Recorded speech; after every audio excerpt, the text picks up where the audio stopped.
on first. Get in.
Hello there.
Hello, welcome back everybody. How we doing? Oh, my throat went a bit funny there. How the hell are we all? It's good to see you. Chuckles, what the hell were you playing at? Trying to shush and punch me? I didn't even have my software open. I didn't even have it open. You failed at what you tried to do is what happened. And then Loketta actually succeeded where you failed. Loketta, welcome in as well. Chuckles did get first though. GG's to Chuckles. Okay. Hello there. I hate how much I love the music from the worst game. Final Fantasy VIII has got some excellent music, in fairness, it's true. Darth is here, hello. Silver Streak is here, hello Silver Streak.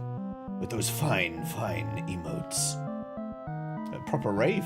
That Chocobo song is a proper rave, actually. Welcome in, it's good to see you. Rabo is here as well, hello. Welcome. With the score of 60. That's 9 away from nice. Rasusu's here. Hello, Rasusu. Silvermoon. Hello. I love Nobu Uematsu. I literally talked about him on my last stream and said he's your favorite Final Fantasy music creator. Do you know, he is mine as well. But of the new Final Fantasy, Soken is doing a very good job. He's doing a very, very good job. Have you ever heard, first of all, have you played Final Fantasy 14? And then second of all, do you know Lahi? I'll ask you those two questions. Those of you who know where this is going. Pezzo, welcome in. Good to see you. How the hell are you today? I'll be seeing you soon. Won't I? I'll be seeing you soon. In a little over a week. It's a banger for sure. Love that. I will look at him too. I don't know, and I haven't played past 13. So, there's a song in Final Fantasy 14, and it starts off by just going. It's like it'll be completely quiet. You'll be running through a forest, and all of a sudden it'll go Lahi, and then it plays like this long song. And then he did this concert where he performed that song in like the worst way possible, as like a total meme, and it was excellent. It was just excellent. And he's also written some right bangers for both Final Fantasy 14 and 16. He's done. So he's doing very well. He's doing very well considering. Stomp on your face. Hello. Stomp on your face. Stomp on your face. Stomp on your face. Stomp on your face. Stomp on your face. Stomp on your face. Stomp on your face. Good old Ben. Imagine not having a sound alert with it. Not having, not if I see you first. Jesus Christ, that sounds threatening, Pezza. Not having a sound. You think we should have a Lahi sound alert? Should we play it just for fun? Should we play Soken's Lahi? Just because it's amazing. It's an amazing video. Lahi. You got the platinum on FFA. I think I 100%ed it on PlayStation. I know I did that. Here we go. Here we go. I found it. So so this was during COVID, and during COVID, Final Fantasy 14 was doing their fan festival. Like they do like this annual fan festival where like all the fans come cosplay. It's like a con, basically not a con, like a Comic-Con, not like a rip you off con. But anyway, so they do this event where all the Final Fantasy 14 players, but obviously it was COVID, so they couldn't do it. So they did it online instead. So he's performing in an auditorium, and no one else is there. It's just. That's the setup I'm going to give you. That's the setup I'm going to give you for this. We're going to go now to browser. Hello, browser? This is just epic. It's just so stupid. Oh, I can move that bit over there now.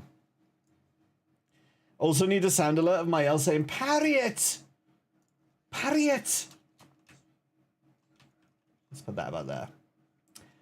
Okay, all I can say in preparation for this is prepare yourself.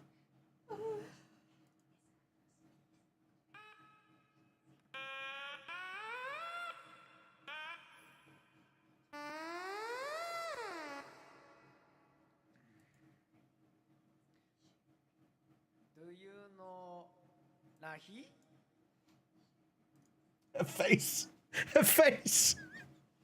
I will play Lahi.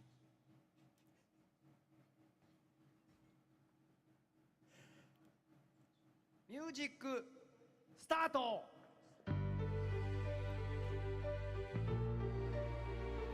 Yes, Rabo, you know.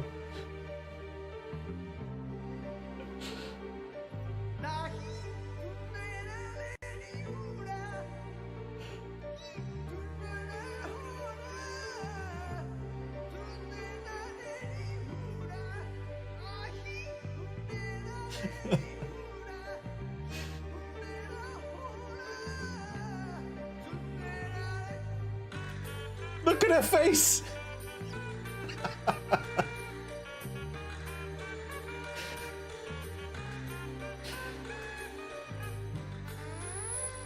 He's got two. He's dual wielding.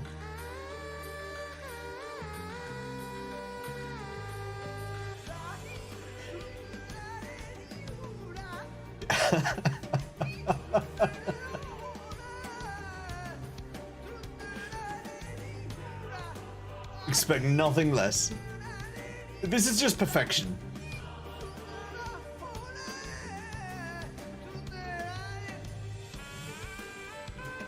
Her unbroken stare kills me every time. Look at this though, he's about to take it up he's gonna take it up a notch. Dual wielding! Two at once! It's not done! Vocals! She's still like, what is he doing?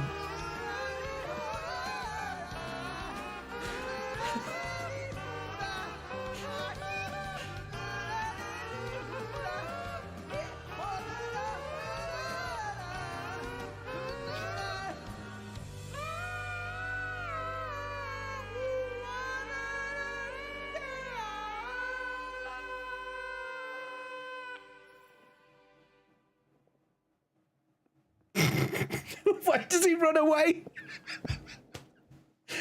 He just runs away at the end. Oh, that is a musical masterpiece right there. That is, he flees. Yeah, Soken uses flee. There's Nobu Uematsu's replacement right there. That's why he's, and the fact that he's memeing on his own music as well, like, he's just like completely tearing apart his own songs is amazing. I love it. I love it. It's so good. That is so good. Ah, oh, that's a good start to things today, isn't it? Ah, oh, what a way to start. Can we get a redeem that's just her face popping up and staring at you for when you gym it? Maybe we can do that for the immersion. You know, I was talking in the mod channel of having an immersion redeem for like when I talk over cutscenes or I spoil the moment. Maybe we could just have her face come up and look disappointed and then disappear again. Hey, Itachi, thank you for the streak. He runs because he must. Big Fat Tacos is the uncle. Oh, he should have come out and done that, shouldn't he? That would have been good. Apparently, he was he was recovering from cancer. He'd like literally just got the all clear on cancer, I believe, and then came out and just performed that banger. Like, you couldn't make it up. It's just every part of that, everything you find out about it, everything you learn, every new piece of information you pick up, it just becomes better. If he hasn't done it already, he should do Big Fat Tacos, yes. Yeah, I don't think he did. He did do, he did the song that plays in the Azim Step, I believe. The same thing with the, what's it called? Omotophones or whatever they're called. He did the same thing with that, but no, he hasn't done Big Fat Tacos. But he must. He must. Brunette, welcome. I thought for a second then, I saw your check-in, and I thought for a second then that you'd changed the color of your name, and it completely threw me, and I was like, what has just happened here? But no, it was just the channel point redeem. Brunette, redeemed Pezza. What are you going to do, Pezza? What are you going to do for Brunette today? Is James ready to take his pants off? I am, and my shoes. Well, actually, no, I'm not ready to take my pants and shoes off. I need to level up. I still need to level up.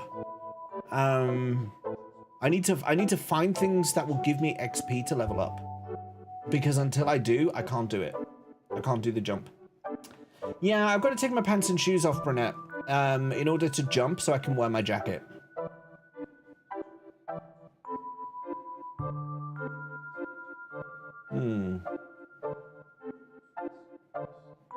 They're still lost.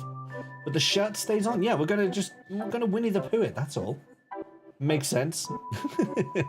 No, so what I discovered last stream, there's a part of this game where I've got to jump across a gap, but my guy, my Hobocop, he's got a bit of a fear of heights. So he keeps walking at the jump, like he runs to it, and he's like, I can't do it. But I found out that the stat that I need to jump, I've got 2 modifiers on my trousers and my shoes, which are decreasing that stat. It's like taking points away from that stat. So if I take off my trousers and I take off my shoes, I no longer have those modifiers. I can make the jump. That's the logic. I just need to undress half, the bottom half, and go Winnie the Pooh. If you ever play that again, I will break this streak. You will not, Akira. That was an amazing masterpiece, and you know it. You know that you bopped along to every second of it, and it was the greatest thing you've ever seen. Don't lie to me. Don't come in here with your lies. Don't come in here with your lies. I won't have it. Better than the socks. Unaerodynamic trousers. Exactly. But I am at a bit of a loss of what to do today in this game because I feel like I've done everything I can physically do right now without leveling up a stat. But then that means I don't know how to level up the stat. So I'm a bit stuck. I think what we're gonna do to start off with is explore. And we're just gonna click on everything and see if something happens. That's all I can do at this point in time. I came in, heard, saw that, and left to make a cup of tea in the hope it was finished by the time I came back. How dare you, Akira? How dare you? That's just shocking stuff. Have you tried Jesus? Other people have done FF14 covers with automatones. That's what they're called. Beautiful. Speaking of aerodynamic trousers, hang on, what's this now? Penis injection? What? How penis injections became a Winter Olympic talking point. The World Anti-Doping Agency could investigate if evidence emerges that male ski jumpers are injecting their penises in a bid to improve sporting performance. I wish I could say this was a joke, but it's on the BBC website.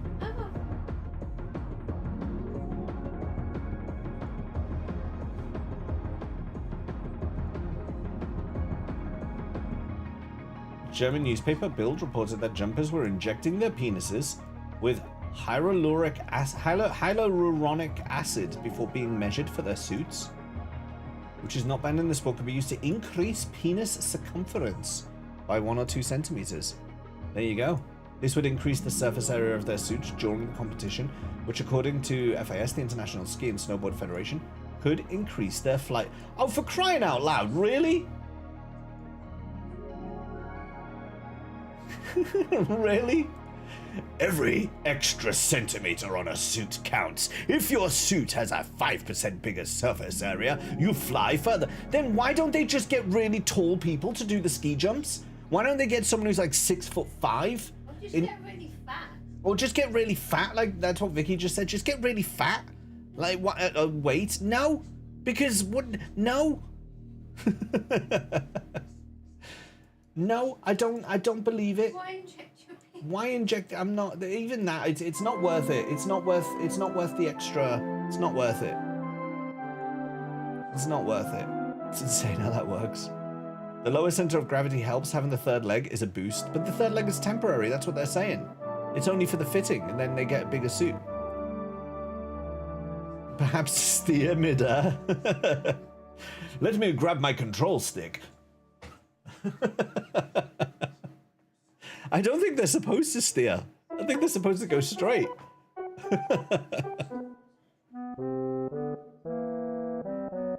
Long story short, Loketta can never compete, Kay. With the sky rudder. Good lord. It's too long to help steer, but I could use it as an anchor. Good comeback.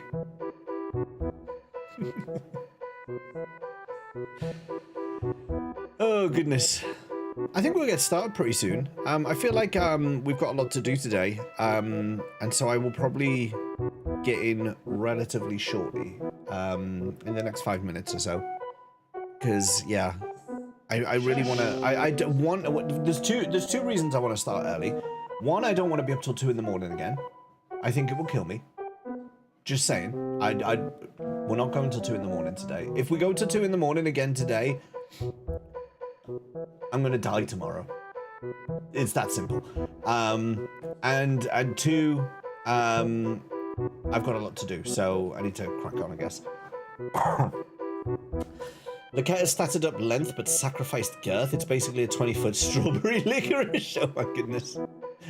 Plus 3 bonus to pick locks. Maybe stay up till 3, Taylor. If I did that, I would become undead. I would go beyond death. Darth is the same thing, yes. Prediction to see if James will be up to 2 AM again to... No, because then the prediction will have to be open for the entire stream.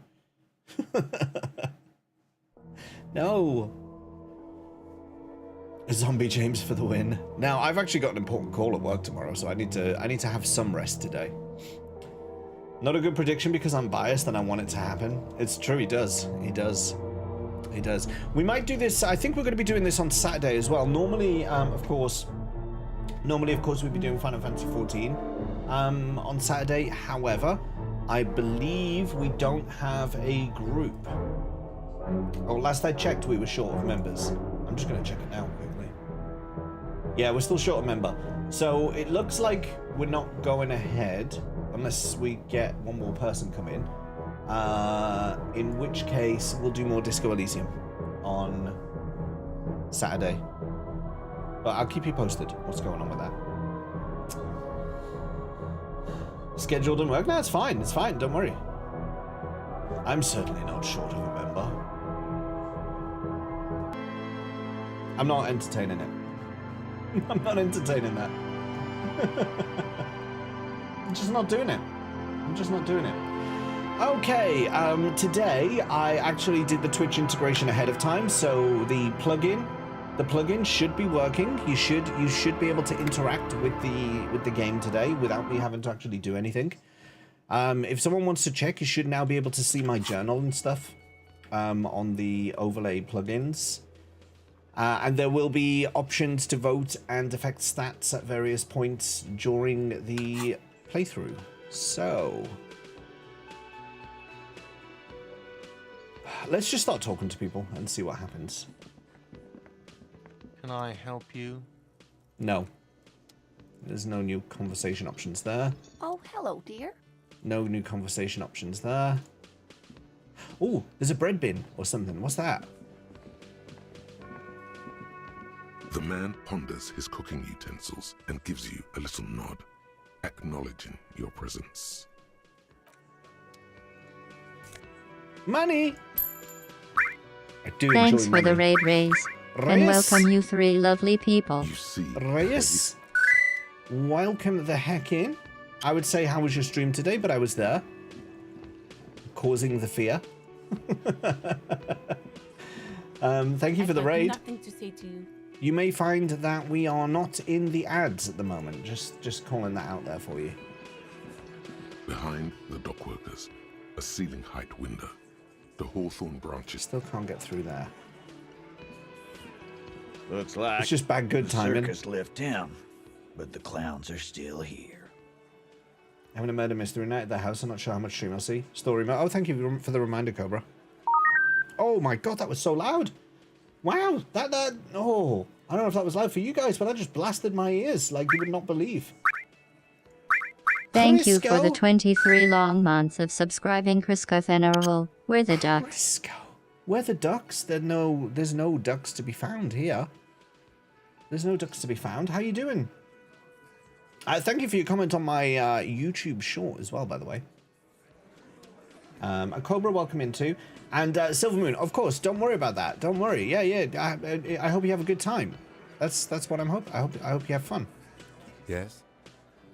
No, I'm not gonna talk to you just yet. Let's see, can I talk to this guy? There was a man who was asleep here, but he seems to have gone.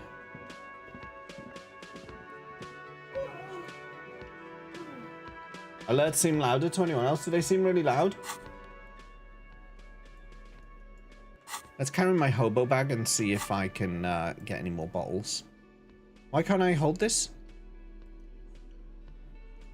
Why can't I hold my bag? Huh? Oh, it's there. Oh, that's a hat.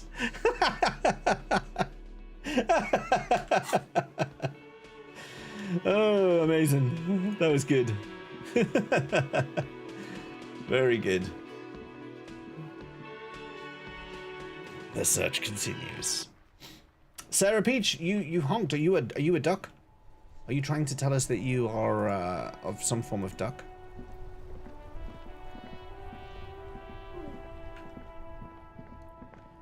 I don't know what to do. Let's talk to you.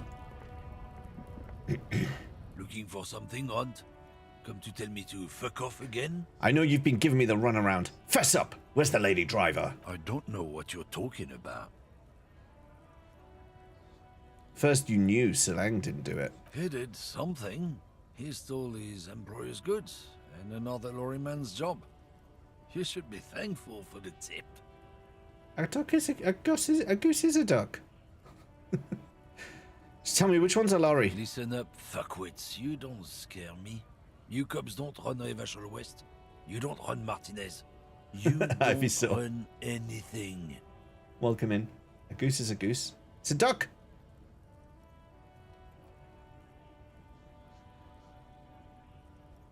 Actually, we do. No.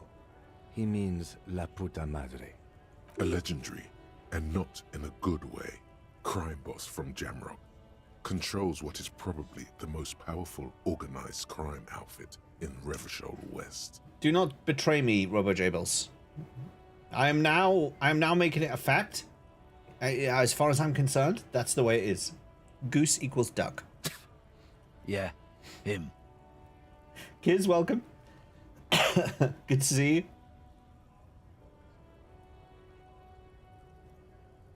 Then I presume you are familiar with his peonies. Yeah, they're his little bitches. He's got them all over the unions. Not just the unions. He has peonies everywhere. Some say he even has them in the RCM. Dirty fucking peonies who'd do anything for him. Multi-ethnic drug addicts. Do you know I read the thesaurus? Just another example of me flexing my literary muscles. Probably Rosa just to make sure we have a bigger word to describe how much he loves to be right. Classic me. I see Robert Jables' nose. There you go. It's fine. The lieutenant adopts a rodentine quality. Be cool, sire. He's getting into this. Say nothing. You're not peonies. You wouldn't be investigating a drug thing if you were. No, of course not. We are not peonies. But if we were, and one of Madre's drivers were to be stealing from him, then it's a good peony's job to find out who that is. He's surprisingly good at this. Not bad at all. Look at him lurching. It's not a hard job. It won't take a long time. It won't make Padre Madre angry. But a stupid fucking racist is standing in the way, protecting this fucking thief. I'm not scared of you or the mob. I'm under the protection of the Lorrymen and Carters Guild. You've seen that corpse in the ceramic armor there. Did his shitty little guild protect him? Go, Kim, go for it, Kim! Go for it! Nah, you wouldn't just leave him out there if you... He tries to light a fresh cigarette, but his hands are shaking now. The sentence simply ends. The lieutenant turns and gives you a barely perceptible nod. Be careful. This man's still got some fight in him, by the looks of it. It won't be easy to break him.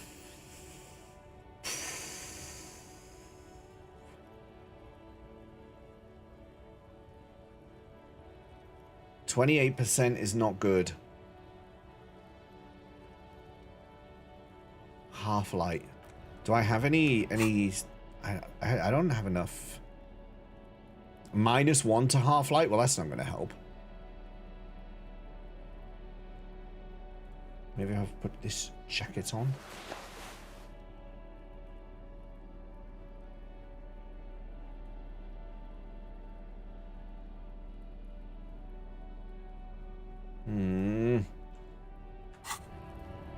Looking for something, Hunt? Come to tell me to fuck off again?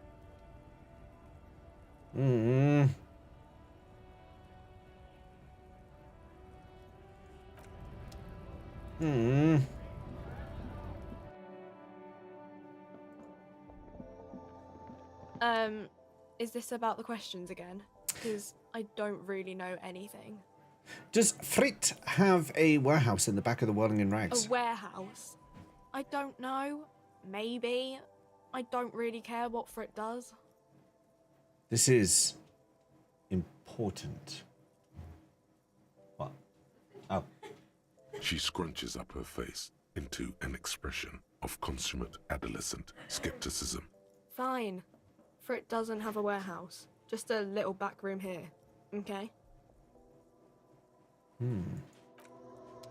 So it is not a warehouse, is what you're telling me. The tear machine stands in the corner. A sign says, 1 bottle equals 10 cents. Excuse me, I have the tear bag, but no tear. Can I still use the tear machine? No. You need tear to use the tear machine. Damn. Of course you do.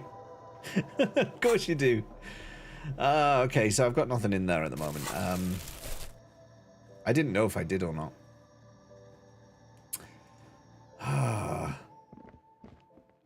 I thought I was onto something with talking to that lorry driver then. But then it turned out I wasn't. Right to work! Right to work! You don't have any tips on how to punch a guy out, do you? Say a really big race theorist guarding a button? Not before you get in there and get your ass whooped. Learn by failure, I always say. He might have some advice, but you got to at least try to fight Measurehead first. Return if you fail. I mean, if I try and fight him, he's literally going to murder me. It won't even be close. He will murder me. Wondering, man. How can I help you? The Measurehead thing didn't go well for me. Could you help me with that somehow? Sorry. Busy surveying the situation. I'm sure you'll figure something out. You guys have all sorts of gadgets these days. Wiretapping, telescopic batons, futuristic circuit bending to infiltrate harbor machinery. Maybe you could even knock that Kowalczyk crane over using some remote controls. Or calling in tactical air support. You guys have air support, right? Wait, we have air support? Why didn't you tell me? Because we don't. We don't have air support or any of those other things. I get it. Hush hush about the secret technology. All right, I may have some advice for you on how to deal with Jean-Luc there, out of solidarity to the RCM. It's low in technology, however. Yes? First, don't fight him, obviously. Second, get him to share his theory by being subordinate. Admit your lack of expertise. Basically grovel. That's how I do it. You're welcome. Maybe that would work. We'll have to see. I'm a bit short on money right now. Can you give me some of it? Sure thing, my friend. I can help you out. Try to catch it. Come on. The coin lands into your hand as if it has always belonged there. The swallow returns. My precious. My precious. Appreciate. Always glad to help out the RCM. Shame I can't do more. Things are meager at the moment due to... You know, the winter's fat is slowly running out and... Still better than scabbing, though. The Union has problems getting by. Nothing to worry about, really. The jam's a bit of a mess, cargo can't get in or out. The rationing is a bit stricter is all. Supplies should last the strike, though. Every little bit helps, you know. I'm always glad to help out when possible. Not like these slithering scabs. Got a bit of cash. That was good. Okay. So he said be subordinate. And that might give us a chance here. Your race descent has only worsened since I last saw you. You have really let yourself go. Do I? So I have to subscribe to his advanced race theory in order to get by him. Ask what kind of races there are first. Classification is core to this stuff. Okay. Do you? This is for the thing. The lieutenant looks toward the harbor's electronic door, and then to you. He lets out an audible sigh. You I need to press the button. Liberal, Sailite. A polyculturalist. I can see it from your love of microtechnology and your sartorial choices. Do not deny your friend the truth you have denied yourself. There are 3 categories of race. Type A, the heroic races. Type B, the servile races. And the vile CF race cauldron of pederasty. Those are the Simonese, the Areopagite, and the Occidentals, excluding the Maun, of course. The Maun are riddled with eczema to the point where they find it impossible to smile. They are all lactose intolerant, a common result of inbreeding. A receding genetic pool has led the Maun on reprehensible street parades. In Maun cities like Stadskanal and Vredefort, wearing wooden clogs on their feet and little green tassels on their hats. Who are the Maun? You know them by the names of their nation states. The Oranese, the Gotwaldians, and the Königsteiners. My people simply call them Maun. Maun is a derogative term for first world people of Gotwaldian descent. They do not all have eczema. Also, people of Katla, like the Suru and the Uhu, are much more lactose intolerant. In some municipalities of Oranje, people do wear shoes made of wood to street parades. Green, orange, and even yellow tassels have also been seen on hats. The Maun are proof that you can have too much Occidental racial purity and He's a bad man. tassel-centric culture. Inbreeding has led to a lactose-intolerant subrace whom no one can take seriously.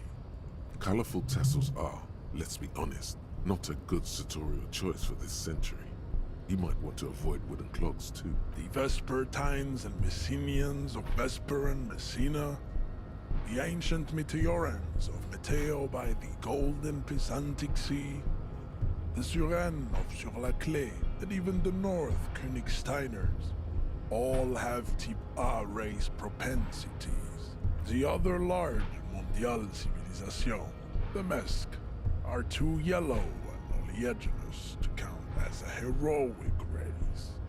True, they are violent and expansionist, but they have a glandular problem. Overproduction of sebum. Sebum is leaking into the brains, making them listen to El Mariachi music and eat toxic minced meat-based food, which in turn only produces more sebum. As proven by the Maun and the Mesk, Occidental type A is in retrograde. The Simonese and the Areopagite are on the ascent. The indigenous people of this, the Insulindian archipelago. The Simonese I need XP. inhabit the southern island. All this explanation? What I need is XP. I am Simonese, from the stock of Ulmuir on Ile de Fantôme. The Areopagites are the master race of the Ile Maran deserts. The Simonese are descendants of the Areopagites. 80 out of 100. We I'm came close. here during a heroic 20 more XP, migration that's all I need. from Ile And I can take my Maran to pants off. this land. Thousands of years before the lactose-intolerant Maun written Occidental. Should have begged for XP. I got 5 XP from the money, did you not see? The Areopagites are sleek. I did get 5 XP. long-headed.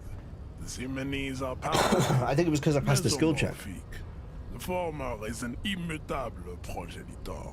unchanged since the Super Isola of Pericarnassus. Ancient brains rest in their slender skulls. The latter is perfected and adapting. Together they form the Simeno-Areopagite or Simeopagite super race. That is all. There are no more type A races in the world. He likes the sound of his own voice, this guy. Is not capable of more. Type B are the unheroic races, amorphous non-competitors of the great race. The Khoikos and the Vacholier, they are mud-colored people. The Khoikos of Grad, Yugo, Zhimsk, Shest et al. Are what you would call white, officer, in a suspect description. To an untrained We've got to, it said we have to listen to him, like a ham's on not question him, but look into their just eyes be and you will servile to get past them. Pinkness is a racial quality that has to be earned through centuries of advanced ballistic warfare and cultural domination that the Grad people have undergone. The Khoiko, come on, he the talks a lot. Right, you know what? Wouldn't he be one for ethnostates? They are meek. Its leaders he's painful to listen to. Is it so I'm going to skip through this. Years that we've been recording history, you have very little idea of what is happening, but that seems a little off.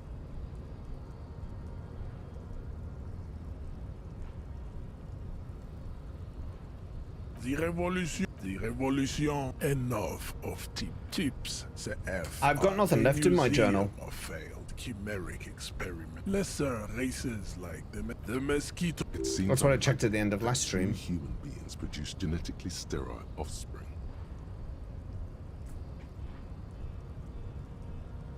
Then there is the Simino Koiki Chimera. Are you sure? The Khoiko, as you know, this will never, but enough. It is cruel. You understand nothing. To solve the great race enigma, you have to first ask yourself, what is the race enigma? You have not even worded the mystery, let alone solved it. You need to internalize what you have heard here today, then return to me. Oh. This clarity doesn't. I cannot. Damn it! All of that. What else we have to discuss, Tibere Vacholian? All of that. What's this? We're getting reports of normal, reasonable, temperate, political opinions somewhere in Martinez. This is because I keep saying none of the above to political stuff, isn't it? It's also about that, but it's also more. Perhaps it's the hangover. Perhaps it's a temporary surge of serotonin. But something tells you it's time to become a citizen of the Kingdom of Conscience. Where is this Kingdom of Conscience? It is not a place. It is a moment in time that can only arise in the right circumstances. In all of human history, it's only been achieved a handful of times. How do you bring about those circumstances? Incrementally. Oh? History's greatest catastrophes have been brought about by people trying to make the world a better place. Too quickly. That's the genius of Dolores Day. She recognized that progress is meaningless if its gains are lost because of instability. Real, lasting change can only come about gradually. Increment by increment. But what about all the things that are wrong now? Tisk, tisk. Just because you live in the present doesn't mean you have the right to place your needs above the needs of the future. You may never live to see the Kingdom of Conscience. Your children may not. Oh, Even you've just your read the journal, sorry, Loketta. I think I misread your message. But that's no excuse not to keep working. What rationality? What sang-froid? Is the Kingdom of Conscience really about doing things or just preserving the status quo? Do you believe the status quo is preferable to chaos and bloodshed? Yes. There you have it. Sometimes holding the line is progress. Or what's the Kingdom of Conscience actually like? The kingdom is difficult to comprehend, and even more difficult to describe, partly because humanity will need to discard many of the categories that define and limit it today. The Kingdom of Conscience it's also post-industrial, post-ideological, and even post-sexual. Sounds incredible. Allons-y. Let's go there right now. Slow down, Mr. Reasonable. Did you miss the part about compromising and taking things slow? All right, then let's get there eventually. That's right. Remember, real democracy is just around the corner for Revachol. When that real democracy kicks in, a long time from now, we are all going to be so much happier.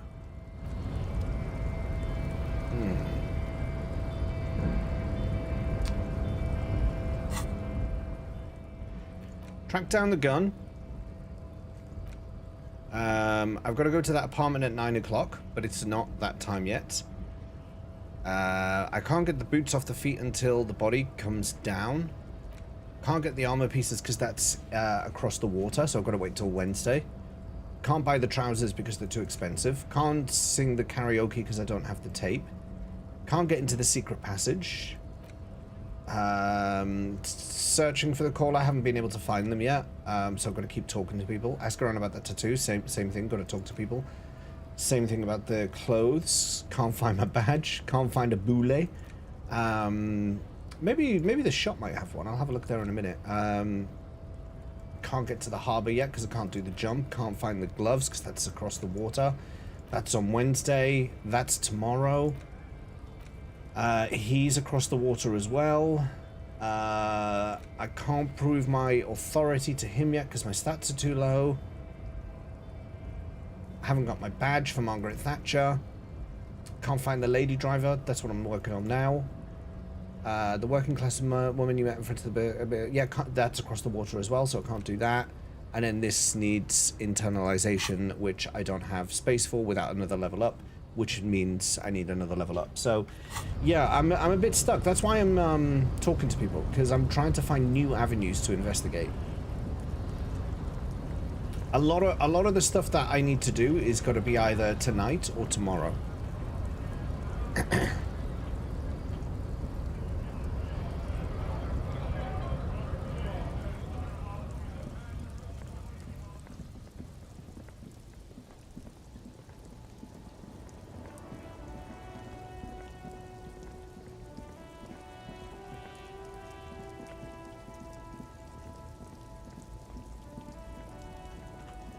Yeah. Oh, I'm stuck.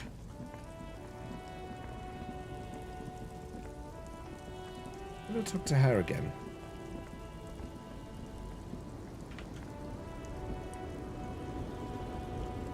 Low man, you called me. Nope.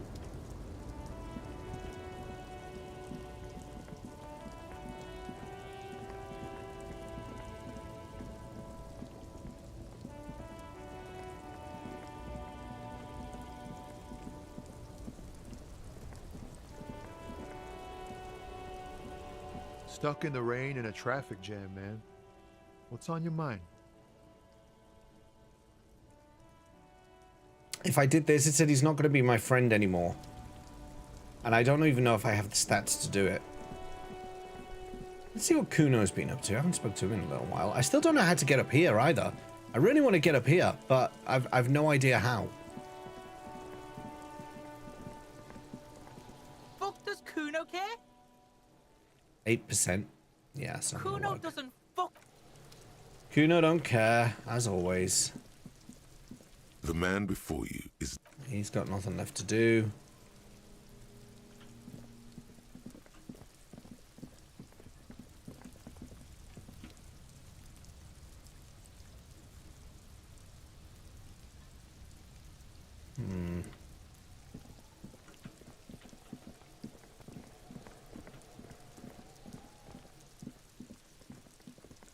I did everyone on that intercom. Let's go back to that shop, see if I can get the boule. The boule.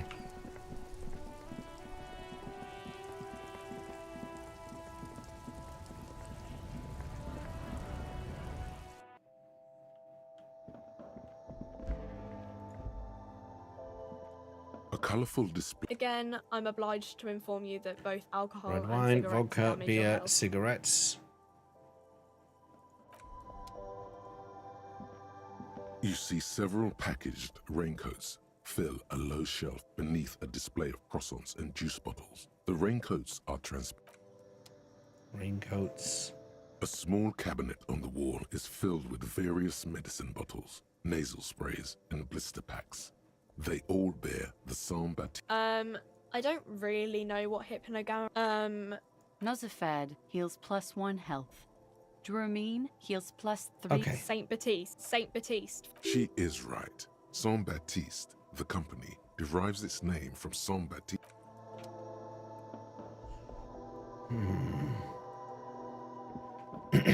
Maybe the pawn shop? Could there be a boulet in the pawn shop?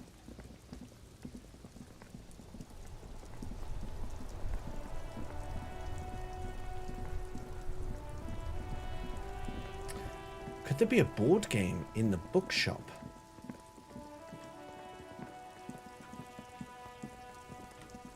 Ooh. Oh, that's the Switch, yeah.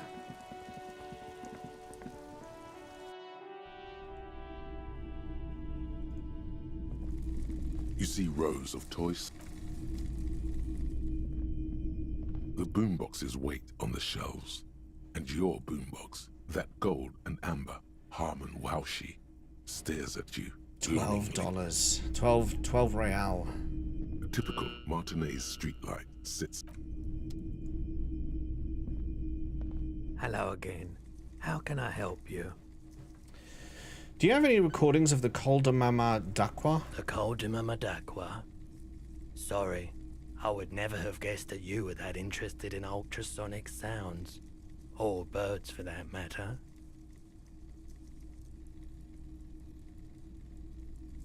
I have hobbies just like all normal people because I'm a normal person. Oh, I didn't mean to imply otherwise. But it's been a while since I've gone hunting for the Col de Mama d'Aqua myself. Once knew a group of young musicians who decided they didn't want to play music anymore and started looking for all kinds of interesting sounds instead. That sounds so cool. Cool or not, one of them was obsessed with recording the Col de Mama d'Aqua. And he was one of those passionate people who know a lot about all kinds of strange things. So he got the rest of us to join in his search. Did you ever find it? We thought we did. We got together all these recordings of unusual sound patterns, compared them,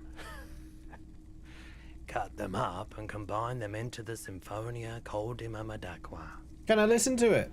Unfortunately, I don't have any recordings from my old life. None at all. But I do have a tape with some ultrasonic sounds that might be what you're looking for. Do we really have time for this?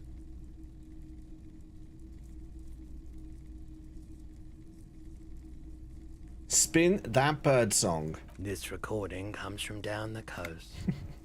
Wasn't looking to record anything specific. Just left a recording device there one morning. Keep in mind, I have to slow this one down enough to make sounds well over 200 kilohertz audible to the human ear.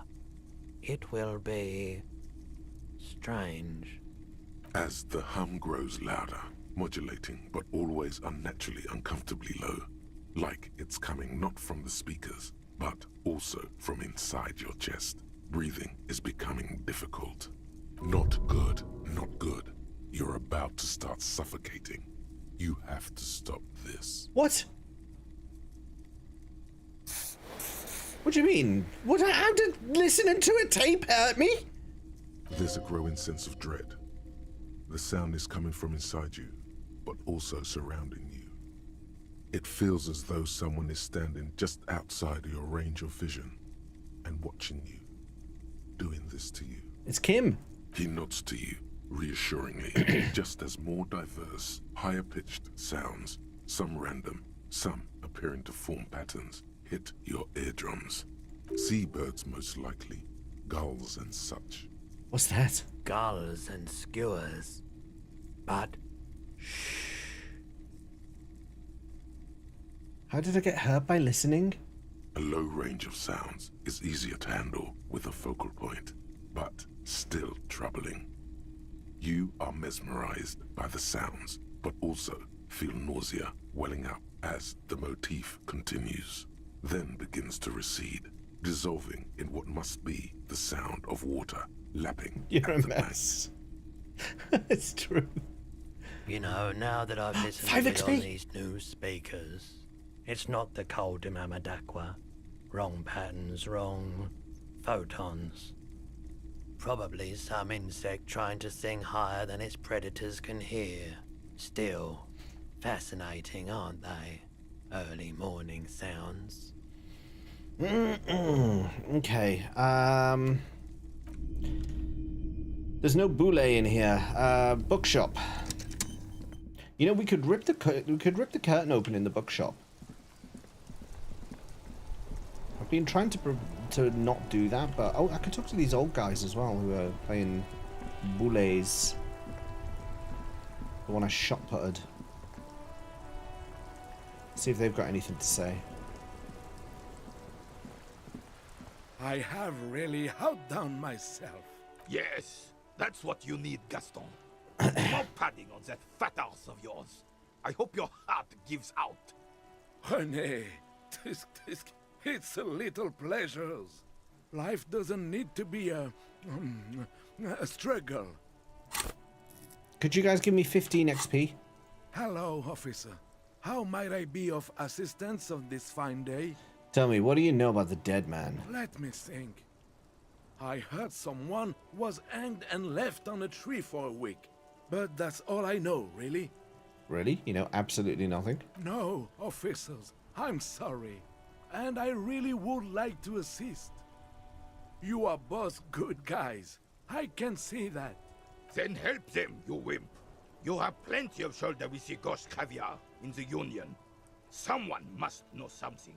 He means caviar socialists. I wish I could, but I just don't know anything. I always keep my nose clean and don't gossip. Everyone knows and respects that. Odd. He doesn't seem to be lying, but there's something off here. Sounds a bit like you're holding back. I'm not even anyone. Of course he's holding back. His mouth is so full of Union prick he can't even speak properly. Can I at least finish my fucking sentence before you piss on it? Is that okay, René? I'm not anyone important in the Union. I just know Evrard. How do you know Evrard? Everyone in Martinez knows the Clare brothers. I taught these boys human studies and history in the gymnasium. What do you know about history? You never witnessed history. Only heard about it years later, when it had already moved on. You don't know history. The old soldier mumbles something under his breath and turns to face the sea. There he stands, proud, rigid and alone, like a cracking marble statue. Let's try not to get caught in a crossfire.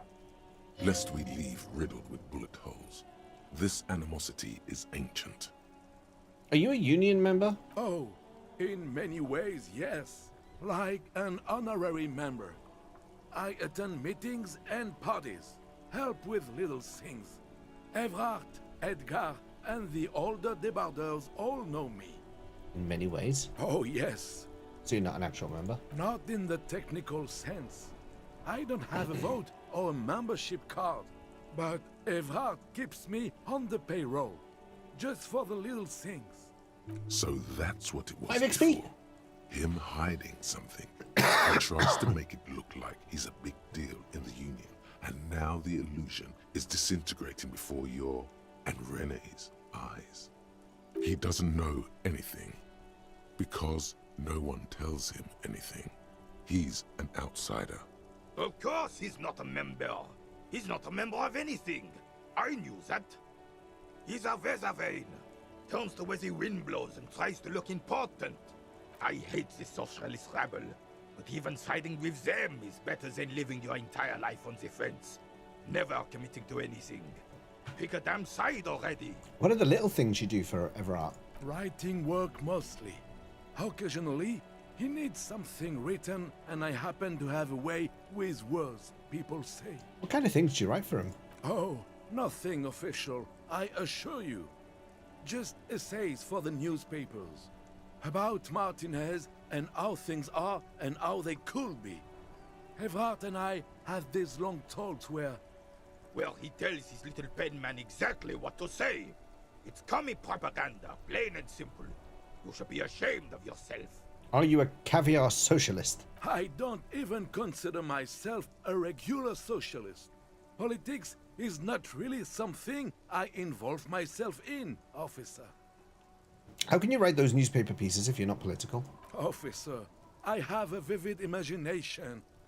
And like I said, I have a way with words. That's enough. No need to sink into politics. He just fluffs it up. He's a fluffer. Of course. Don't sink into anything. Don't sink into any fight. Only sink into your couch. We need to believe in something. Freedom, the people, Revachol, or even money. I believe everyone has the right to think and do whatever they want. Even if it's nothing at all. I'm very adaptable. Mon Dieu. Mon Dieu. No, thank you. For being consummate professionals. You'll have this case wrapped up in no time. Looks delicious. Can I have a bite of that? I'm sorry, officer, but I really don't share food. Nothing personal, it's just a principle. But I'm hungry. The only one you have. Please, man. Can I just have a bite? Believe me, officer.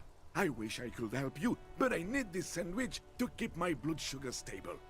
In my age, you need to pay attention to these things. Please, friend. Let's just share it. Fuck off! It's mine! Oh, gags, baby.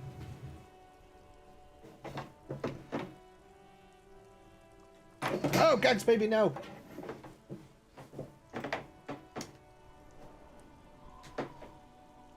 By the way, I don't think anyone spotted Gags Baby hiding on the side of the desk here. He was just he was chilling out over here. But he keeps oh, there he goes again. So offended he wouldn't share a sandwich, you decked a baby. Stop abusing the baby just because some random guy told you to fuck off. Poor Gags Baby. Oh dear. Sorry, officer. I'm sorry. I didn't mean it in a bad way. But the sandwich is mine. I'm not gonna share it. When the dissidents come to rape our country, he hides. But try to get a bite of his dear sandwich and he gets claws? We are a special kind of vermin, Gaston. Look at that. I lost out on the sandwich because I threw their ball in the sea. But I did get some XP from that conversation, surprisingly. I'm only 10 away now. You're still waiting for a replacement for the bull you sent sinking. I saw that statue of Philippe III near the roundabout. Ah, yes. King Philip III on his steed. A reminder of what Revachol once was. Oh, absolutely. At the mercy of a cocaine-snorting tyrant who emptied the treasury so he could sleep on a bed of gold. Shut up, Gaston. You wouldn't give me a sandwich. A superpower, feared and respected. A testament to what this country can be under the leadership of a true king. Someone who knows how to rule. How should a true king rule? Decisively, without fear of offending the sensibilities of the frail and weak-minded among his subjects. This is something the insurgents never understood. Seems to me a leader should take care of his people before himself. A nation is only as strong as its leader. That's why it was such madness to try to... Don't get started on that again. What happened, happened. There is some weariness in his voice now. He's heard this rant many times before. He's going to type in !rant plus. The Carabiner doesn't reply, but his entire being communicates unbreakable resolve. What was that about cocaine? Oh, old Philip was a big fan of the purple nose candy the nobility loved so much. A cocaine connoisseur of sorts. His egocentricity is borderline legendary. You can't even take responsibility for yourself. How could you fathom the responsibility weighing on the shoulders of a ruler? That's why the Philippian kings use cocaine, for clarity of vision, to aid in their work. Regnum cocainum, Revishal's finest years. Jesus. Of course. Clarity of vision. Awareness. Sorry, the kitchen, the electrics in the kitchen are on. Can you do it? Because I switched everything up. All right. I just need to quickly flip a switch in the electric box. I will be back in just a sec.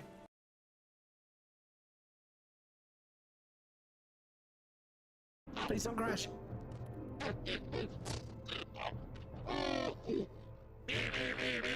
Oh God. We got past the critical part. We got past the critical part.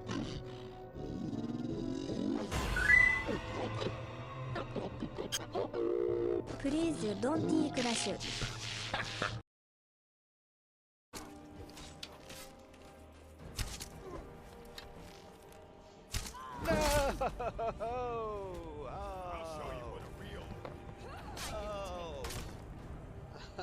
Oh. Everyone did want me dead and they got it. Oh, I don't believe it. That's death number 4. Oh, my poor Khajiit. God damn it, I was so prepared as well then. Why didn't I just heal? That's the one right there. Brunette. Brunette. Look at him. Look at him. Look at those muscles. Look at those muscles there. Look at that fit body. Look at that fit body. And Ben Starr was there too.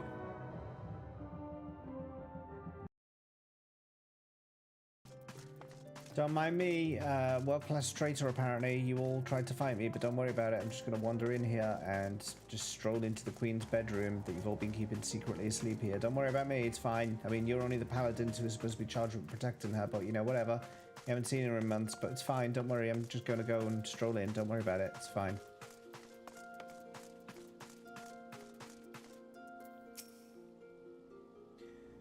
Famed General... and, you know, hook him up to the computer. Yeah. Oh. Oh. Not used to Vicky popping like that. Wow. And I'll tell you if you're... we're basically going to see who gets the year first. Fuck's sake. Merid. It is 2004. Merid. I'm not even joking. I'm not even joking. What the fuck? What the fuck? The Hunting Act comes into force in England and Wales, banning hunting with dogs in many scenarios. How the hell did you do that? You guys stay in the village till nightfall at least, yeah?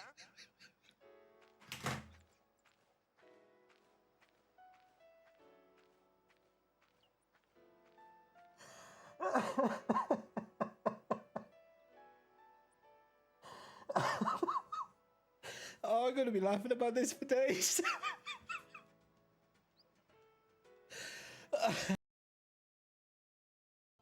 So you're Bricky's father?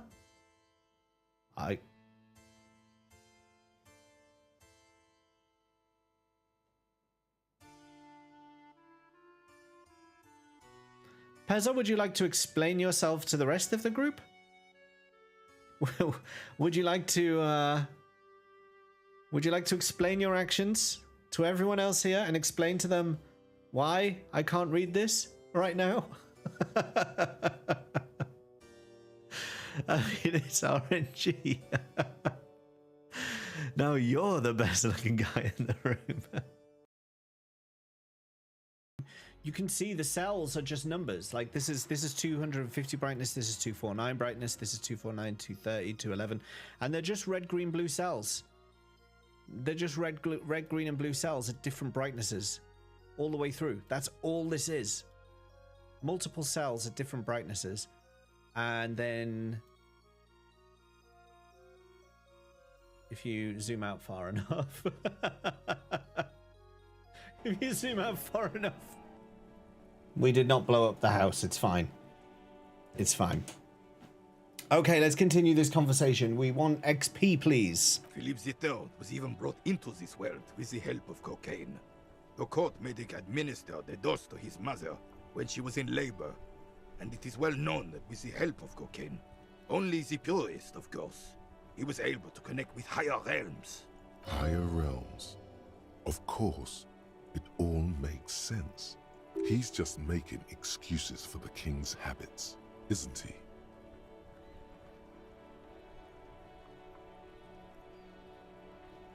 Yeah, it sounds like irresponsible behavior for a monarch. Drug users shouldn't even operate heavy machinery, much less rule countries. From what I've seen of the officers of the RCM... but I don't want to get into a debate about drug policies. I mean, I am being a bit of a hypocrite. I am Hobocop. Right. Okay. The mandate does have a point, yeah. Alright, 10 XP. I just need 10. 10 XP. He's not the husband, remember?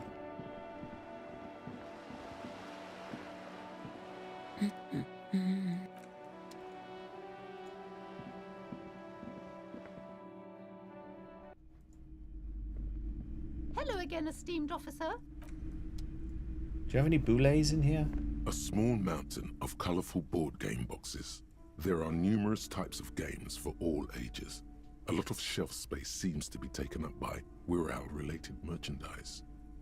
Wonderful board games, sir. Browbritter is a fun game of economic competition. Who are you going to play board games with? Do you have friends? Do I have friends? Are you actually friends? Or just colleagues thrown together by circumstance? Don't be so hard on yourself, sir. For playing with friends, I'd recommend Suzerainty. It's a civilization building game. I was where hoping you she'd build a describe one that has a boule civilization. in it, Set off but... to brutally lousy auras there. I've heard they turn people into occult enthusiasts. An endless variety of source books. There's also a large hardbound books in a board game section. Who wants to read books? There's a box that says Wirral, 3rd edition Mega Setting Supplements Module. The side panel notes, a fantastique adventure board game. New, that price is steep, but then it's the 3rd edition Mega Setting Sub. Alright, well, whatever.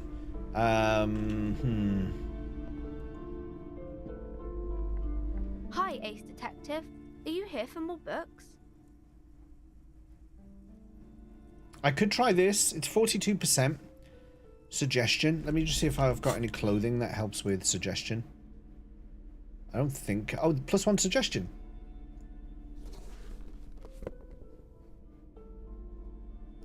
Anything removing suggestion?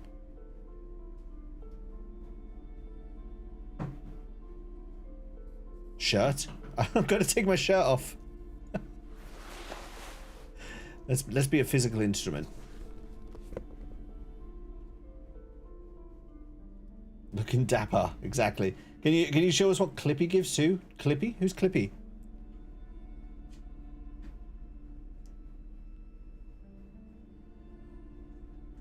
Okay. I think I've buffed enough suggestion. You have your police... Oh, clipboard.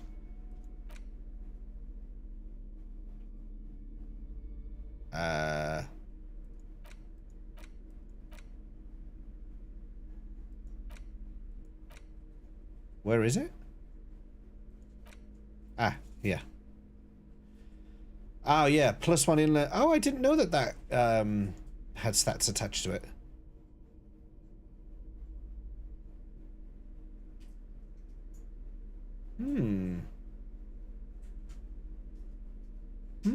Intriguing. Not for this, but... Hi, Ace Detective. 72%, okay. Should we do the stat boost? See if we can boost the stats. I mean, it's 72%. It's pretty high, but we could increase some suggestion. I'm gonna click it. You're gonna have 15 seconds. You're gonna be able to see what you can do. Let's see. Oh wait, that's the vote. Sorry, I clicked the wrong button. That's not the right button. That's a voting on the that's a voting on the topic to pick. Oh, I pressed the wrong one. I'm so sorry. Yes, that's the right one. Yeah, that's the one we want to press. Thank you for whoever voted for option 2. Now I'm going to click the actual stat boost button. 3, 2, 1. All right, it's done. It's done. There's about 10 seconds left, and then we'll give this a go. 5, 4, 3, 2, 1. All right, let's try this. Detective. 72% still. Okay. Because you know each other. She's been talking to you so openly because you've done it before. Oh yeah, I didn't know which one suggestion was in. Yeah, okay, that was probably something to check. But I made it. We've met before.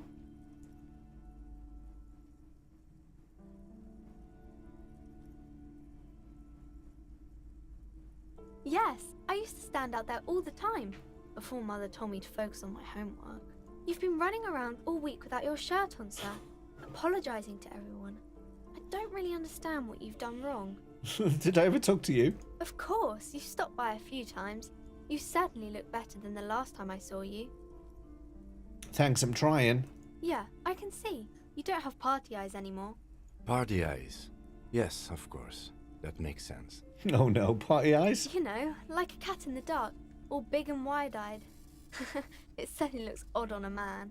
The swiveling eyes of a loony drug addict. That is what she meant. You were probably gurning too. Good thing she didn't say party eyes loud. Her mother's nearby. Fuck yeah. You should get some party eyes right now. Snap those sequins on you, boy. Does this mean I've been partaking in narcotics? Oh, baby. That's not what you have to worry about. Worry about the important thing. So, why didn't you tell me you knew me to begin with? I didn't know I had to do that. Thanks, I've learned something about myself today. I'm glad I could help you, sir. Yes. 5 XP! 5 more to go!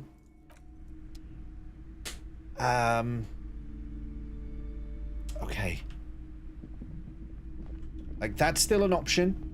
Let me just double check the books. I think there was one shelf I didn't explore all the... Shelves filled to the brim with crime. Yeah, I haven't done this. Featuring... Oh, crime, robberies, murders, even sexual crimes. We're fortunate to have Dick Mullen and his stories to sort all that out. Sexual crimes, you say? No, I was this on the game. Why did you look round at me? It's the way you, there's the look. You should have seen the look that Vicky just gave me then when I said that. I saw you at the corner of my eye go, huh? I'm talking about the bingo board because I've got the dirty book on the bingo board. That's why I'm... Oh. No, that's not a quote. That's not a quote. God's sake. It's not a quote. That's not a quote. Why always in the bookstore? You're a police officer, apparently. You should buy all of these. They really do teach a person how to be a proper detective. Note, reading about Dick Mullen would not actually make you a better detective. Might it though? Okay, she didn't give me any more stuff there that I could use. Shelves full of biographies of famous people. Several maps have been attacked. The maps look old and...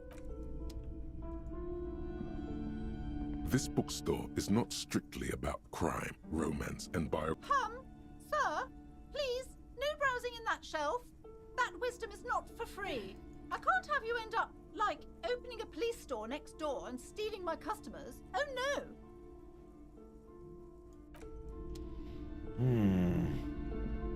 I wonder if I could buy the Dick Mullen book and give it to the girl. Would that work? Shelves filled to the... $7.99. No, that's expensive. The supposedly stalwart Vespertine detective, crime fiction. These books, what's more, not a single mention of all this. You see, a killing is declared. Dick Mullen, owner. Yes, tragedy. After all this, You still haven't found the answer to the one question that matters. Who is Dick Mullen? 100 of them, you can afford a streetlight, that's true.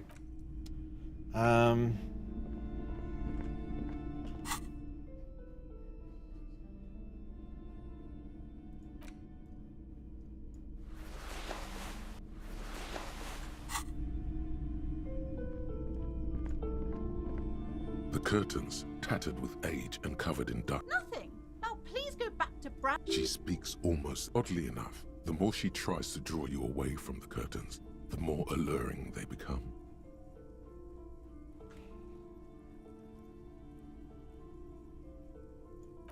Just as you're about to pull apart the curtains, the petrified voice of the shop owner cries out once more. Sir, don't touch that. I told you it's off limits for the customers. Parapsychologically speaking, we're done if you decide to open them. I won't be held responsible for the consequences. It's too dangerous. She looks away, mumbling. Why is everyone always messing with the curtains? Why can't they just buy books like normal people? This is about the curse, that's why you're afraid. No, it's just a storeroom for the employees, I told you. Now please step away from the curtains. Ma'am, this is different. I'm a police officer. I need to get in there. Why? It's not like anyone was killed there. She stops abruptly as her hand flies over her mouth, baffled by her own bluntness. I'm sorry, I don't mean to be so impolite. Just please don't go there. I can't allow that. You'll only make things worse and unleash the powers. The curtains do seem frail suddenly, not robust enough to contain a slippery darkness. There's a lot of savoir-faire going on here, which is the one I need my trousers and shoes off for. But I sense this place calling for me. I must investigate beyond the threshold. You do? My God, even more reasons not to mess with the curtains. Just step away, dear sir. I don't care, you can't stop me. I'll open them! No! Please just talk to me, officer. Come here and let's talk this through before you decide to do anything extreme. Like take off my trousers and shoes. Talking is always good. Go see what she has to say. There is something mysterious about the curtains. Be careful. The curtains, tattered with age and covered in dust, hang before you. Alright, let's talk to her. Let's see what she's got to say about them. Maybe I'll get 5 XP. Hello again, esteemed officer, and welcome to crime, romance, and biographies of famous people. Why are you so uptight about those curtains? I just want to know what's on the other side. I already told you. It's just a storage room for employees. I don't understand why it's so important to you. Just let it go, officer. Go buy some goddamn books. You're supposed to be drawn to the books. If it's just a storage room, then why does it have a Seminese ward protecting it? It's just for decoration. Okay, fine. It's just because this place is cursed, just like everyone said. They don't call it the doomed commercial area for nothing. Are you happy now, officer? Happy that you've ruined everything? She closes her eyes and starts mumbling something to her pendant. How does this curse manifest itself? The curse is so much worse than you could imagine. It's a disease, eating at the very foundation. It's the curse of financial distress, of ruin and bankruptcy. Didn't that curtain just move? Annette mentioned that the previous tenants have experienced some financial troubles. It's not just that, officer. We're dealing with something supernatural here. It's the cacodemons feeding off bad business practices and disappointing income statements. There's something wrong with this building, I can tell you. Ever since I arrived, I've sensed an eerie lingering presence, as if I was unwanted here. Why didn't you just tell me right away it's the curse? It's not good to talk about the curse, not in detail. The negativism, it's dangerous. Talking about the void wraiths angers them. Wow. Void raves.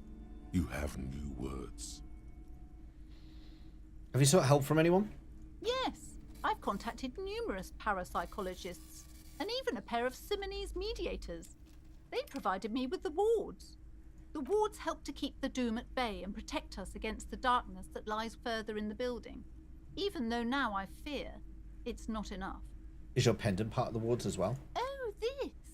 No, it's a special Himian amulet, blessed by desert pygmy shamans, with a spell of compulsion. It's to compel people to buy books.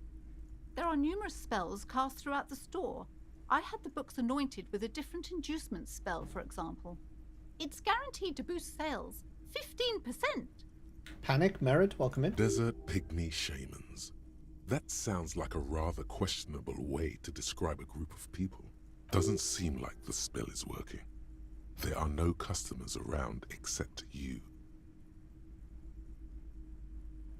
There are hardly any customers in the store. Do you think it's really working? Sir, I am well educated in the commercial and esoteric arts. I know what to do and what to avoid.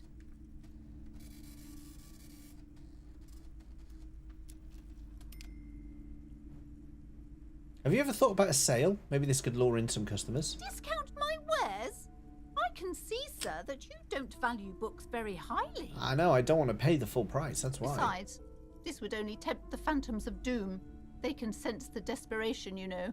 Would you like me to take the case? I could investigate, see if the curse is real. Most certainly not. I don't want anyone who's not familiar with the psychic arts to get involved in this mess. Stay away. Leave the spirits be, so they can return to their slumber. Give me 5 XP. My liege, you know what this case calls for? A para-detective. 92%?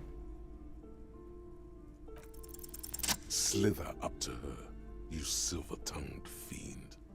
Show her what world-class perfidy looks like.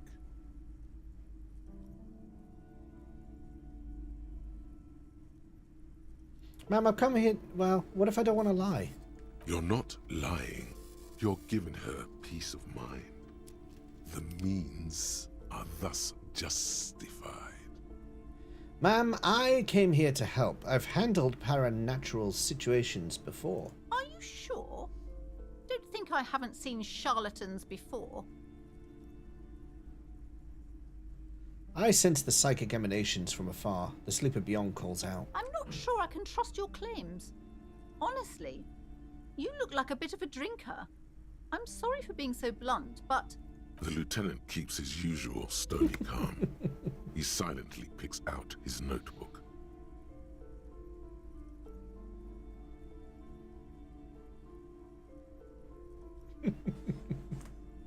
Go ahead then.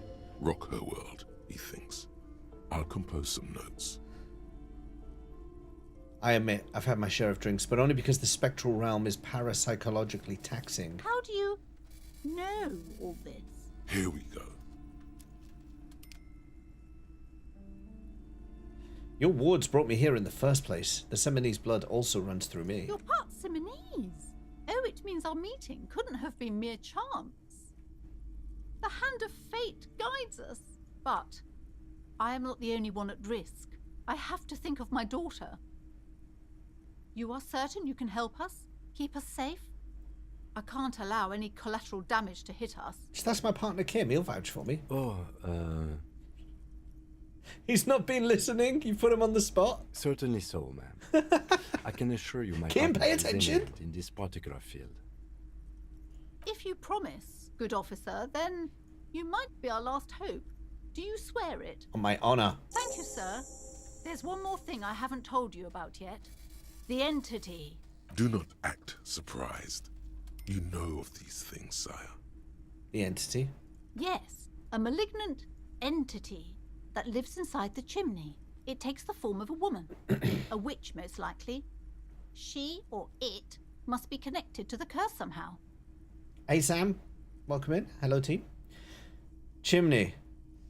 Passage between heaven and hell, of course. Yes, that chimney is part of the building's central furnace, and it's enormous. She has barricaded herself behind some metal security curtains. God knows what she's doing there. A malignant chimney, exactly. Some unnatural magic, I assume. You should go find the entity and ask what happened to all the companies in the building. What is the source of this curse? Here's the key to the warded door behind the curtains. Take it. Oh, and please do return to me after you've looked round. I'm quite anxious to know what she has to say about the curse. What you discover in there. Unbelievable darkness and ruin. What you discover? Probably just some office space. Don't be scared. I need 5 XP. Okay, but please, only... The woman looks aloof. I need 5 XP. That's what I need. You see a set of tattered curtains blocking Open the the curtains. Yes, here we go. You see a dimly lit room full of dusty furniture and trash. A doorway stands in the back, covered in dozens of scary little Seminese wards. Your shadow looming over it like an omen. Oh!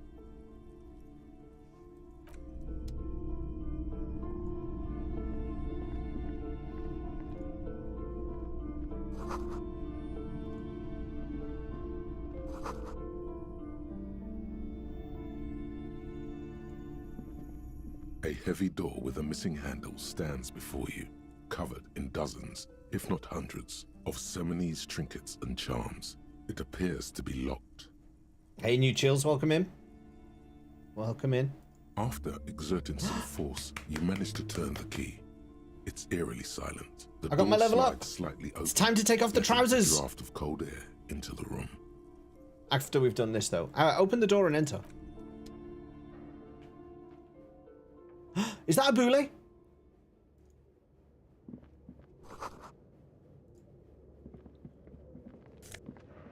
Oh, yes.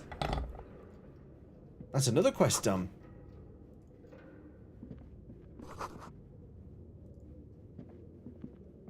A barbell lies just on the gym. floor. The color has worn off its weight plates. Second person ever you see opening this door with a key? Is it rare to get the key? It's 60 kilograms. Your triceps hum at the sight of these weights. Show the world what kind of beast it's dealing with. Lift them. There are no collars on the barbell. This is a safety hazard. I mean, I hurt myself standing up. Why does it feel so familiar? 8%? Is this familiar because I'm a weightlifter? No, it's not that.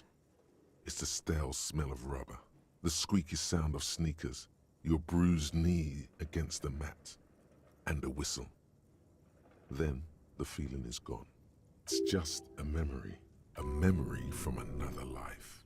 When you were young and fit. Look, Kim, it's a trap. There are no collars on the barbell. You're right. The weight may fall off. Better not touch it then. What kind of bastard would just remove the collars? It should be a felony. It would be a violation of EPIS safety regulations if the gym was still operating, but it isn't. No one's supposed to come here anymore. Yeah, I don't want... I'll lose health. I know for a fact I'm going to lose health if I lift it. I know for a fact. It's exactly the sort of thing that would hurt me.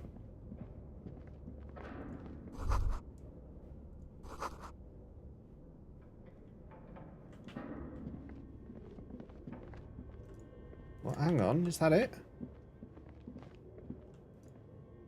I can't actually get through. I have to go through the other door, don't I? So this is the only thing in here. Well, maybe I will give it a little lift. The barbell waits patiently. 8%, let's go. Like a dog for its master.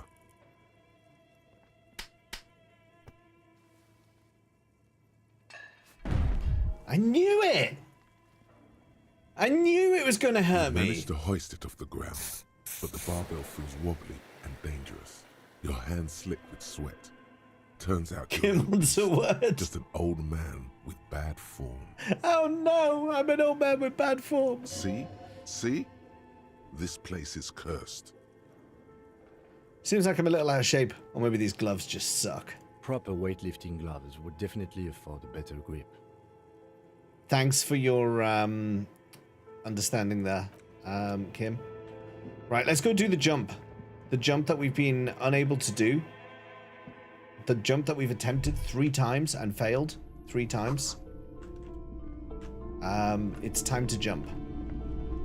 Lady, there's nothing even in there. Can I say anything more to you? Are we done? You're alive and well.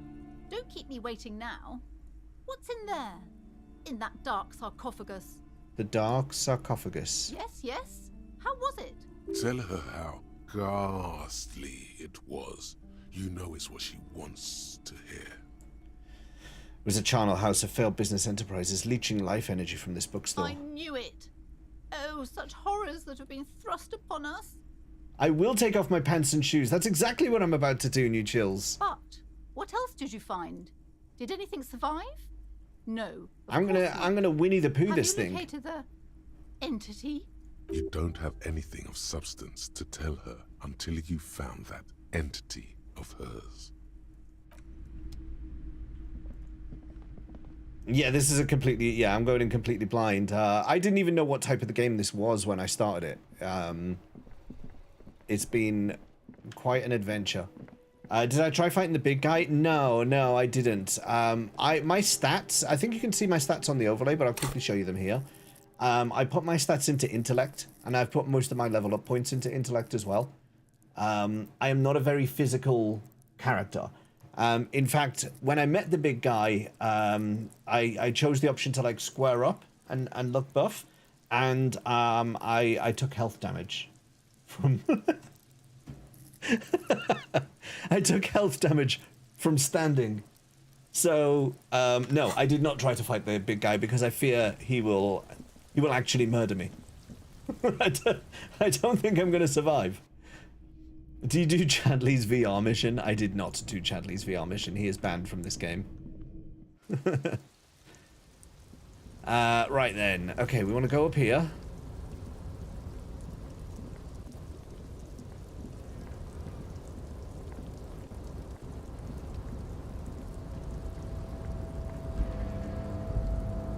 I need to level up. What is it I need to level up? Is it savoir-faire? It is savoir-faire. Let's take off the trousers. Let's take off the shoes.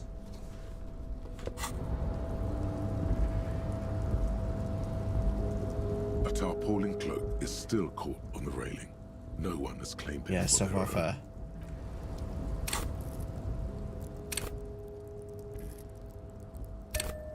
Okay. This is it. Kim, don't judge me. A tarpaulin cloak is still caught. 72%. No one has claimed it for their own.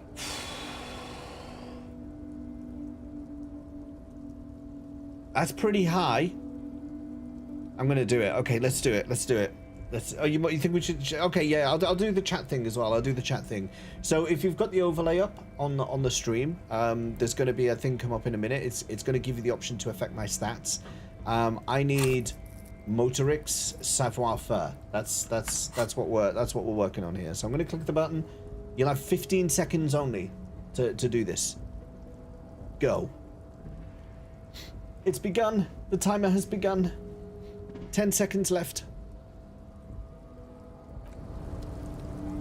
5, 4, 3, 2, 1. Okay. A tarpaulin cloak. 83%. Nice. No one has claimed it for their own. Let's go. Winnie the Pooh. Yeah. A chilly breeze engulfs you, sharpening your senses. Oh, my balls feel cold. Continue the voyage through the salty air. Amazing. As the concrete floor welcomes you, you realize it's been a while since you felt so alive, alert, capable. Must be the adrenaline. I knew you could do it. My climbing down might not have been as disco as your jump, but at least we can explore the harbor now. It's taken us all day, but we've done it. Concrete, the noise of the harbor rushes back in.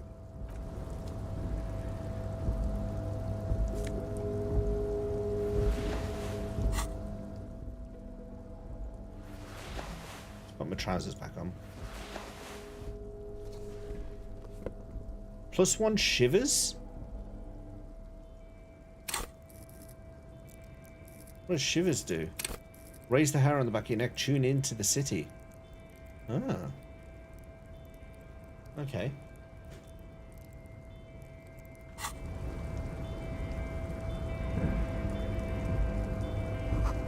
Collecting rainwater. Can I unlock this door now? Is there a way for me to, like...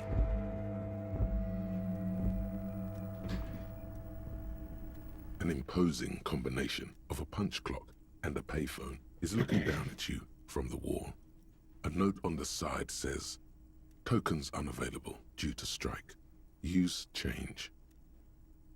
I mean, okay. The machine swallows your coin and seems to be waiting for your next move. Let your muscle memory dial a random number. Have I just wasted 10 cents? Your fingers run over the dial pad. 005. That's the dialing code for Revachol. 4952. I'll deal with it in a bit. Of I'll see what I can hesitation do. before entering the final numbers. 993. Calling. Calling. Still calling. Then Video Revachol, 24-hour video rental. We rent 8 and 10mm film for home use. This is Lamy. How may I help you? Video Revachol is a 24-hour video rental. We rent 8 and 10mm film for home use. This is Lamy. Do you know me? No. What? No, what I mean, what is this place to me? Sir, I don't know. It's a video rental. Maybe you rent videos here. Why did I call you? Maybe you called to extend your rental period? Do you need to extend your rental period? Maybe, but I don't even know my name. If you need any further assistance, you can visit us on the corner of Voyager and Main. I can't help you over the phone. Are we done? the call is terminated by the other party. You're left with the discomforting sound of the disconnect tone. Interesting.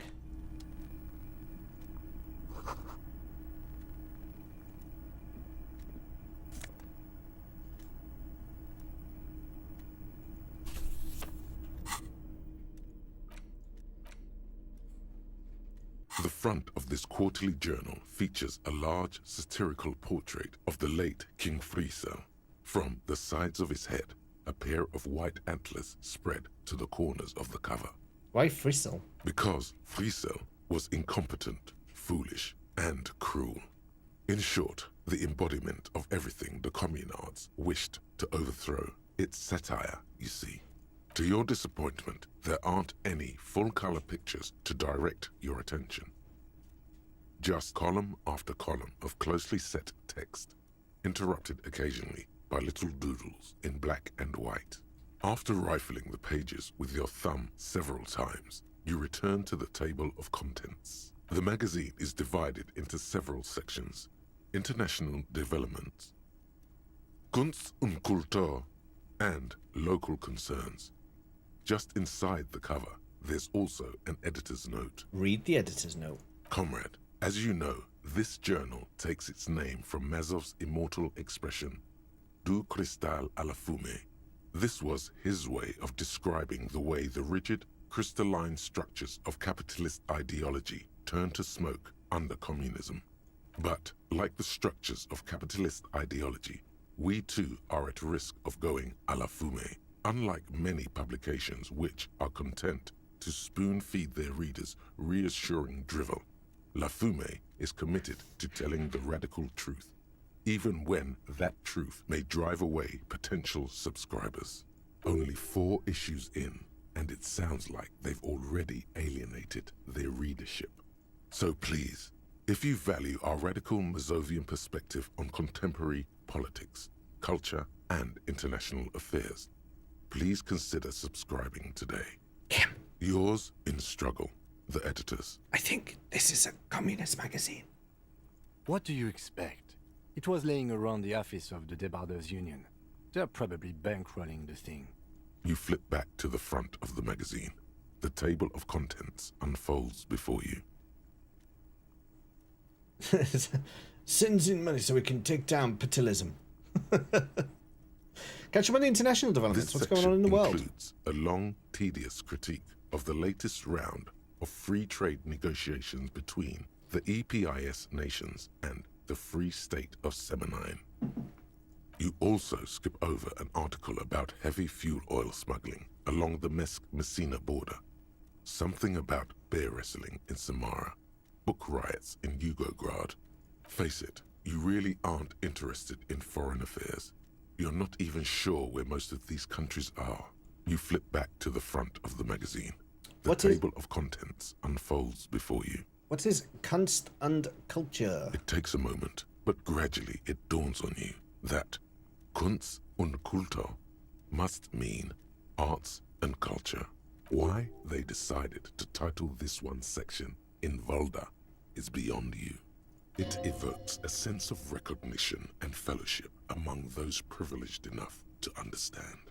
As you leaf through this section, you come across several reviews of recent radio plays, as well as a brief artist spotlight featuring a local artist identified only as CS.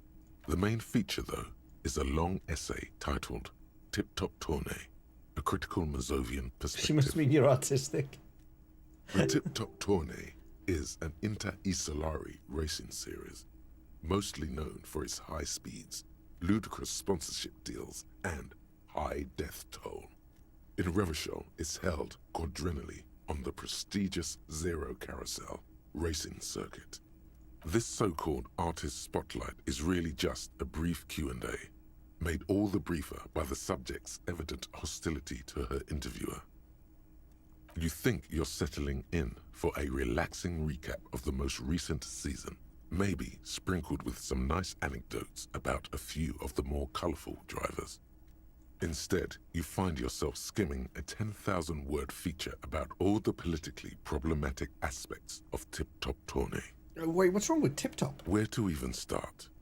For one, there's the crass commercialism of its sponsorships, and then there's the practically criminal emphasis on deadly motor crashes. Tip Top. So, all of it, basically. Who wrote this stuff? Oddly enough, this article has 2 bylines. Nasteb Encolada Bernal and Exilus Buka. There's no way those are real names. Wait, why aren't they real names? Have you ever met anyone named Exilus? Come on, they're plainly pseudonyms. More than that, they're likely anagrams. Oh.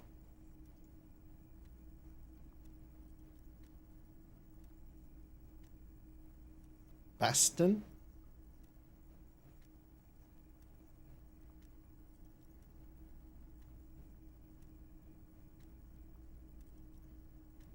Don't know. It's about sponsorships. Under capitalism, the article says, every pursuit has its price. Every pleasure, even one as elemental as the joy of racing others around a track, is reduced to an advertising opportunity. Thus, the so-called tourney becomes a competition between increasingly meaningless brand signifiers. Your discount laundry detergent racing against a pack of Astra cigarettes, or even a Fritta. Right, but then you get to see them crash. And that precisely is what's problematic about it.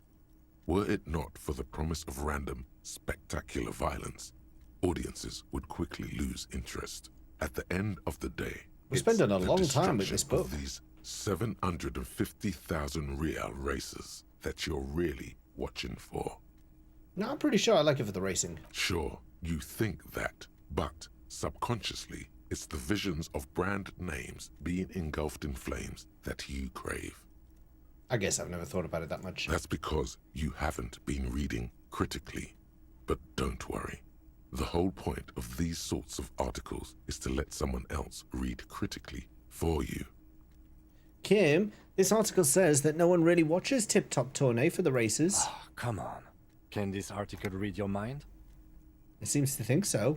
A certain kind of young man reads 1 or 2 books and suddenly thinks he understands the secret structures of reality. If I had to wager, I'd say they've never even seen the inside of a motor, much less a motor race. I take whatever they write with a large grain of salt. You flip back to the front of the magazine. The table Evening of contents unfolds before you. Let's see what they mean by local concerns. Unsurprisingly, much of this section is taken up with articles declaring unqualified support for the dock workers' strike. You skim the headlines. Paint the harbor red and white. Sup? Martinez tames the wild pines. A city in revolt. First we take Martinez, then we take La Delta. Finally, there's a brief article by the writer, G. Martin, accusing the owner of the Capeside apartments of illegally attempting to evict certain communist tenants simply for not having paid their rent.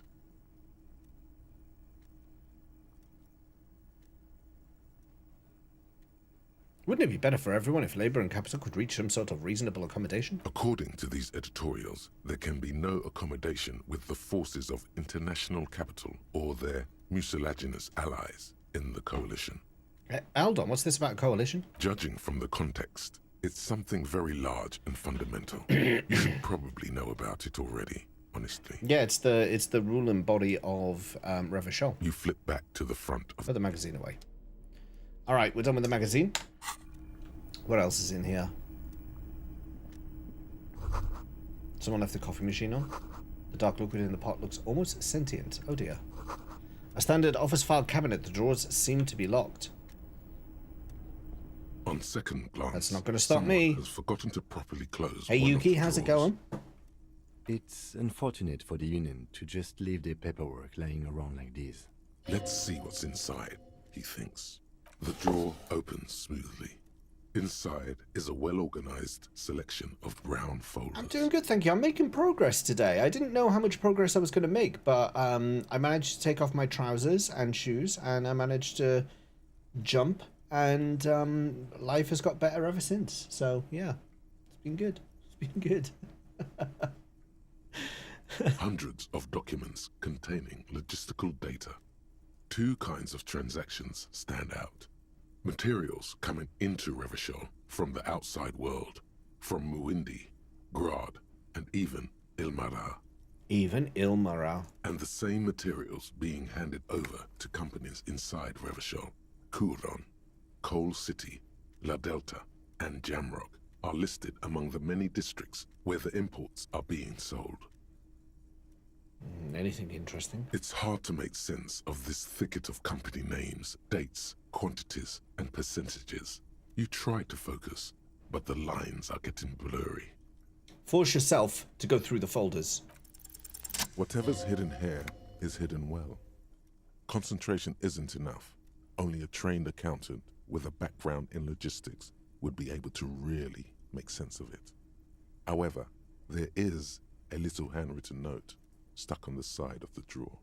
Look at the note. It appears to be a to-do list written in large, uneven capital letters. Remember, Leo, Everart's shoes, special whirling borscht, water Everart's plants, sweep office floor, more banners. All items on the list have been crossed out, and the Oh, I got double itself sixes? I didn't is even see that. crumpled. Nice. Look, Kim, a to-do note with a list of errands for Everart. Everard Clare, probably. The head of the Debarders Union. One of his aides must have left it.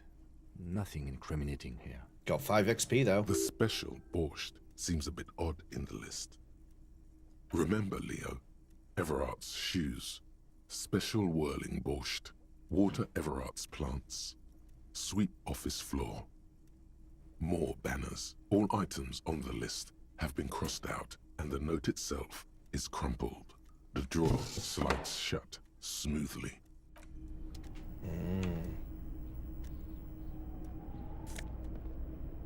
Postcard.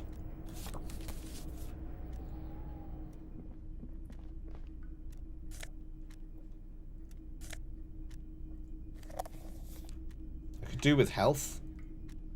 Like a health item.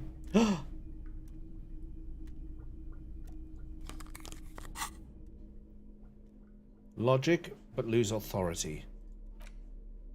Calculus, but lose drama. I'm quite high on drama. Oh, you can't even see. He's so cool, you can't even see the glasses. Corey, welcome. Yeah, drama. Oh, drama's only a 3. Well, it's going to be a 2 now. But my calculus. Very good. Let's have a look at this typewriter.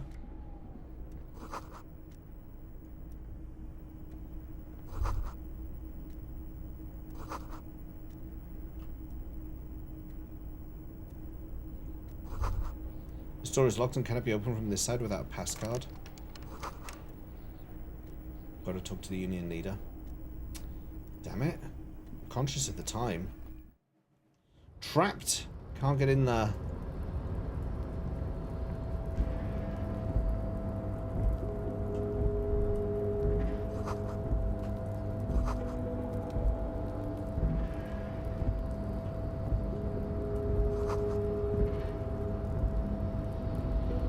I can go over there. Okay. Let's do this first. What does this do? A rusting control panel with several knobs. 2 buttons marked Marsh and Arrête are faded with use. It seems to control the large crane above. A container is attached to its hook block. Marsh. On. Arrête. Off. With a loud grind, the crane shifts overhead, moving a massive metal container through the air.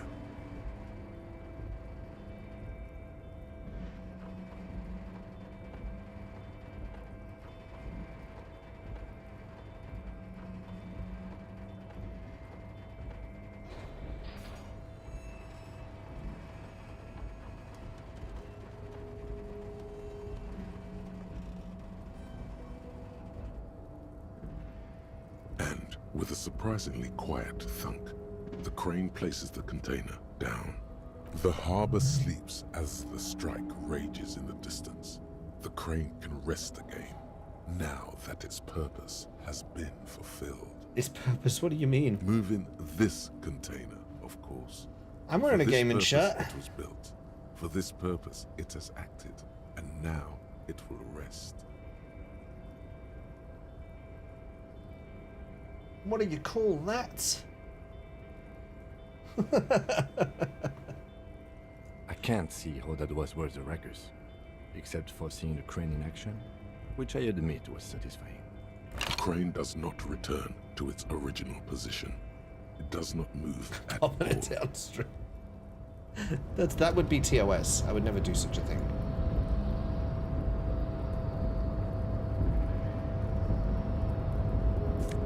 Money.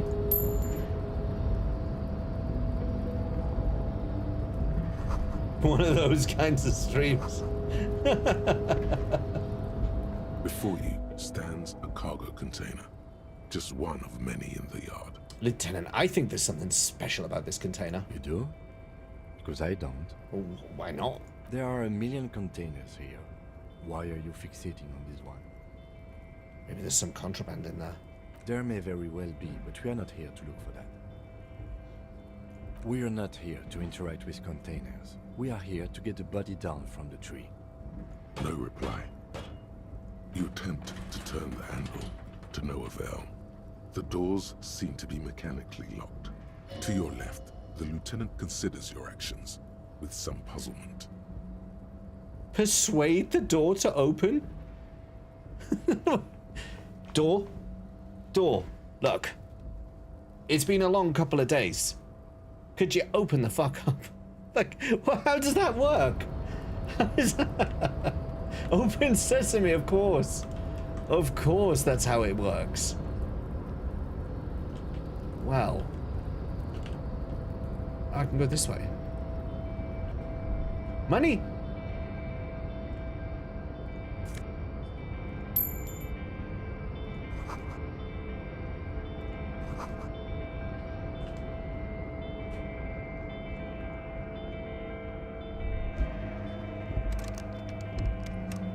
I did almost get a game over arguing with a bin, that's true.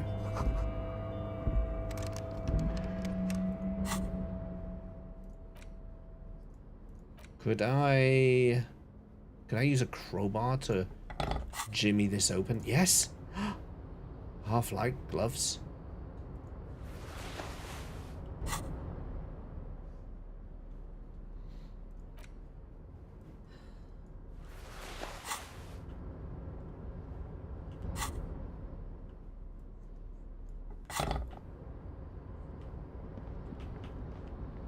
The bin was bad. Oh, money! You only had 1 max HP? I nearly had that too. More money! Oh yes, I've nearly got tomorrow's rent. Oh, there's a man here. Container, container, I'll turn you nice and red. Container, container, put the logos on. The lyrics to this container song are being made up as he goes along. Not wrong with that, it's pretty cool. The accent is so thick, it's impossible not to notice he's Ubi. from the vanishing peninsula of Ubisund on Muindi. Container, container, used to be Wild Pines. Yo, it's Positively Glad. Thanks for the raid, Positively Glad. And welcome you one lovely people. Welcome in. How the hell was your stream today? How was Final Fantasy 14 treating you? What did you get up to today? Hi. Everard, he looks after everyone. Huh? Well, hey there. How can I help you, mister? I see you are not a union man, mister. Did you get lost? You're not one of them scabs, are you? What is it with you people in scabs? I mean, I don't personally mind. Folks is just folks, you know. And folks got Back on FF14 on the Disappearing Act raid. Hope to catch you. Oh yeah, no worries. Positively Glad. Thank you for the raid. Appreciate it. Rest up well. And I'm sure we'll catch up with you soon. Just some of the other guys don't look too kindly on the scabbing kind, if you know what I mean, mister. You're Ruby, right? Oh, yes. Born and raised in Arish, mister. Mum had to leave my dad after he got a bit violent. Took us here to the new world. I was about 10 then. Too old to lose my accent then. People say us Ubis are up to all sorts of trouble with sheep and other animals and whatnot. I just want you to know there was never any of that where I come from. No, sir. Those are just nasty rumors. All right. Thank you for clarifying that, sir. What are you doing with the containers? Oh, I'm just making some covers for them containers here. Yes, I am. Yes, I am. So it's easier for the crane operators to spot them. What's going on here? The containers in the yard are green in Wild Pine's livery, and the mountains rising behind Leon is all red in Union colors. It's like some red infection was spreading outwards from the container yard's core. Has anyone ever told you why you need to change the covers? No, not really. Mr. Everett doesn't tell me all the big things. Says I go and tell them to everyone. This looks like a massive redecorating operation, Kim. Yes, they are hiding it from the inside. All the red containers have the Debarders Union logo on them. Thanks, Leo. You've been very helpful. Oh, no trouble at all. 5 mister. XP. No trouble at all. Where is everyone? The harbor's empty. Oh, most of the guys are down at the gates, keeping the scabs from coming in. We're on a strike. The whole union is. You don't have to work when you're on strike. Ha! We haven't worked for 2 months now. So no one is working? Not everyone is down there, of course. Mr. Everard is in his office, where he always is. And Jean-Luc is guarding the gate. But Titus and his boys got into some drunken trouble and Everard sent them on a nice vacation. For a week or so. What trouble did they get into? Oh, I'm not really supposed to talk about that. That's union business. Him and his boys stirred up something in town. Probably drank too much and got into a fight or something. I heard Mr. Everett telling them to take some time off. Really? Did they kill someone? No, I don't think they killed anyone. Let's better talk about something else. Titus and his boys do good work. I don't want to get them in trouble over a little drinking. He probably doesn't know anything anyway. Who in their right mind would tell him? Do you work here? Yes, yes. Everybody needs a job, and this is mine. I'm Leonard, by the way. Leonard Bellick. But everyone calls me Leo. I'm like Mr. Everett's right-hand man when Mr. Edgar is out of town, and Mr. Edgar's right-hand man when Mr. Everett is away. Actually, Miss Beaufort is the right-hand man, but she's a lady. Miss Beaufort. We have a name for the 8th lady, for the 8th member. Who is this Miss Beaufort? Yeah. A real pretty lady with a skin like those Douai Sucre candy bars my missus likes so much. Them are real nice to suckle on once the dinner is done and me and the missus sit down beside the radio. But I can't listen to the radio all the time. There's so much to do around here and I'm always busy keeping things running here. Yes, I am. Yes, I am. I think you're doing a great job around here, Leo. Yes, this place really seems to run like clockwork. Keep it up, Leo. Hey, no worries, Reyes. Thanks for hanging out. Thank you for the raid thanks earlier. A lot. Coming from you, it means a lot, really. Sometimes I feel some of the guys don't really get how much I bust my ass for them here. But you guys are alright. I was hoping that would lead to the conversation option to ask Yes, about the lady. Like, actually, who is this? A real prick, but I can't listen to the radio. This one. Lizzie, she is a real sharp tool. Mr. Everett put her through some fancy school and everything, east of the river. 4 years she was gone, and when she came back, she was all fancy and lawyerly. Oh, I wonder if that's the gardener lady then. He respects that word. That's obvious. But she's a real nice girl. Grew up in this here neighborhood. Knows everybody and gets along with everyone. Real pillar of the community one day, I'm sure. If me missus and me was to have a child, I'd be real happy if she turned out like her. But she can't have kids. Dr. Lemaitre said so. And she knows about such things. Been a doctor for almost 50 years she has. Law school? Could she be talking about the union fixer, aka the gardener? Okay, so this is the union fixer, the gardener. Looks like it. I'm not sure what a fixer is, but she is a real nice girl. Smart as a whip too. Telling the gardener you know her name might throw her off. Perhaps something to consider later. Are you the Leo who wrote the note to make more banners? Oh yes, yes. I leave all kinds of notes for myself. That old head of mine ain't so good at keeping things in no more. I almost forgot about the borscht. What was that about the borscht? Oh yes, I've been taking special whirling borscht to the men every day since the strike started. It's very, very good. Makes a man feel so warm and happy. He's a very talkative I feel man. like I could take on Mr. Renadan's boar dogs every time the lunch is done. What do you mean by taking this soup to the men? Is it for striking? Yes, yes. I'm taking it to them. The borscht keeps them happy and in fighting spirits. Makes you all warm inside. They brew it in the whirling in rags. Hold up, who makes it at the whirling? Oh, the whirling's cook. He makes it.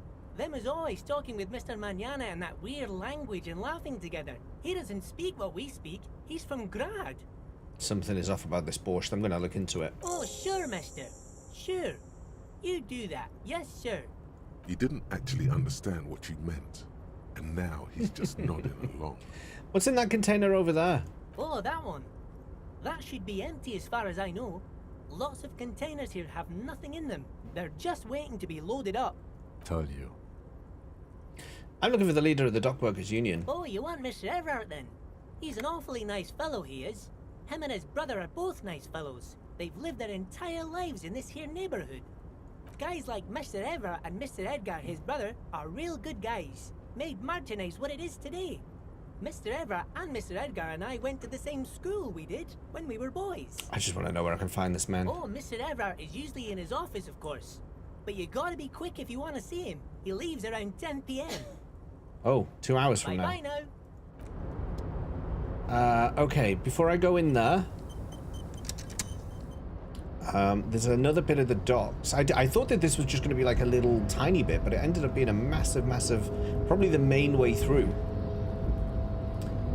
In other words, there's a little bit of the road up here that I missed that I'd like to have a quick look at.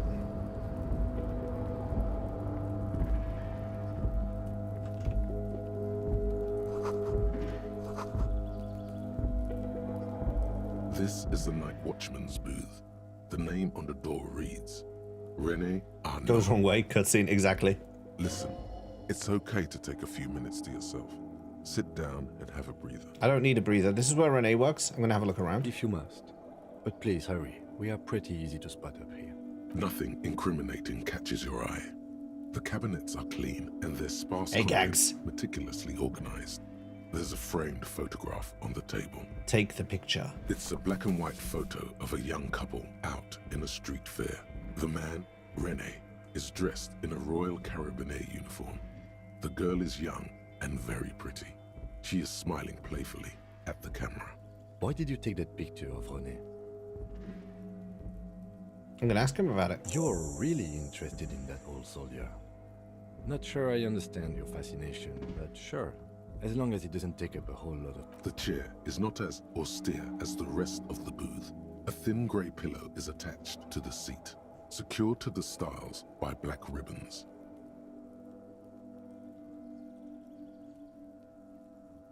Breathe deep. Stale air floods through your nostrils. Not a single mote of dust floats inside your lungs, though. The inside of the booth is immaculate. Search for a little something to help you out. The drawers are empty, save for old timesheets and receipts. One small box, however, does hold some cheap painkillers. They are slightly out of date. Oh boy, Where to start? Elevated risk of dementia, mini strokes, prophet's disease, sudden death, hair death, erectile malfunction, critical flatulence, watery blood, black mucus, uncontrollable weeping, increased sensitivity to La Opera, inoperable joint disorder, total spinal collapse. These are bad pills. Maybe this was a bad idea. I'll take them with me. You take the painkillers. They are yours now. Oh, it was a normal... It was just Nosifed, okay. You stand and exit the booth. Wow. These bottles, can I collect them? Oh yeah, money. Money, money.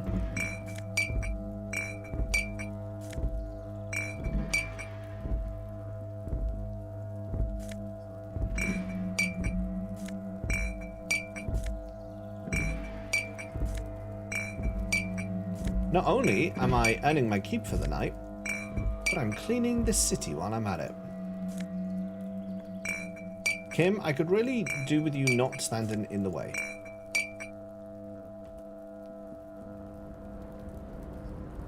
It's just the thing you've taken loads of. Kim, please.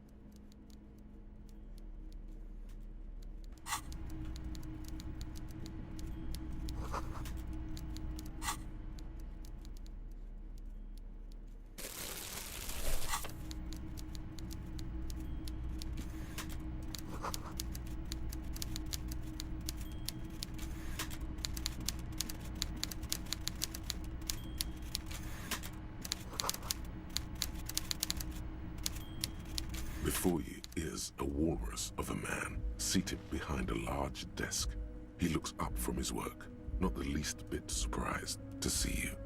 You finally made the jump, Winnie. With great effort, he straightens himself up in his chair, yet says nothing. He simply stares at you. Let's get straight to business. There's a dead body in a tree. Welcome, Mr. Dubois, Mr. Kitsuragi. It's good of you two to stop by.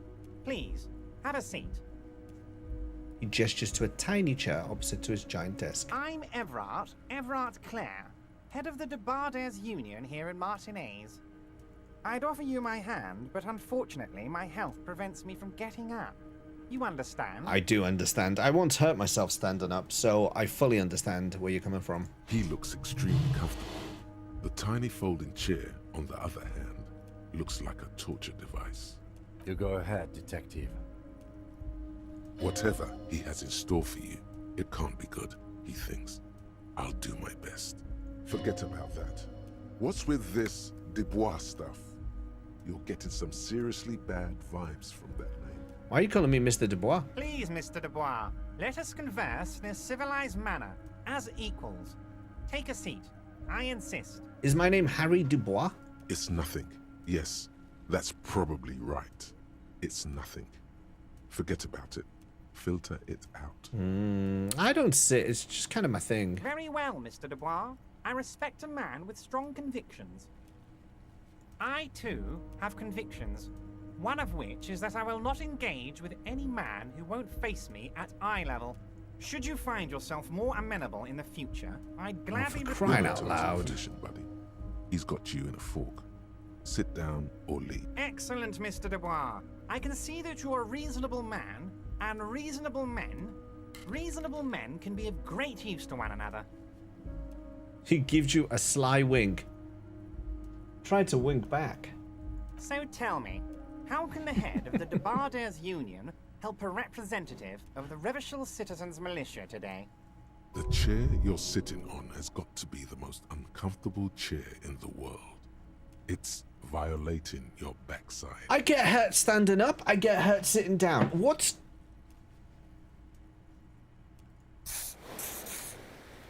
By the way, I heard you got a rather rude reception from a certain Lawrence Gart. Some people have no manners, it pains me to say. This should take care of that nonsense. It should be sufficient to cover your expenses for a few days and patch over your differences with a cafeteria manager. Go ahead, take it. Wow, that's 25 real. That's good money. You need it. Welcome to aging. It's a good summary, in fact, actually, yeah. Wait, you know Gart? Yes, I know Lawrence. He's a real character. No union man in him. A real piece of work, that boy is. With a grin, he points to the checker game. It's like you're on a game show. At least don't thank him for it. Yeah, all right. Don't say anything. Is there anything you'd like to say to me? Or... No. No, it's cool. Cool? I wouldn't go that far. I'm sure there are cooler things than delivering a comically oversized novelty check to a cafeteria manager. But, sure, if that's what's cool nowadays.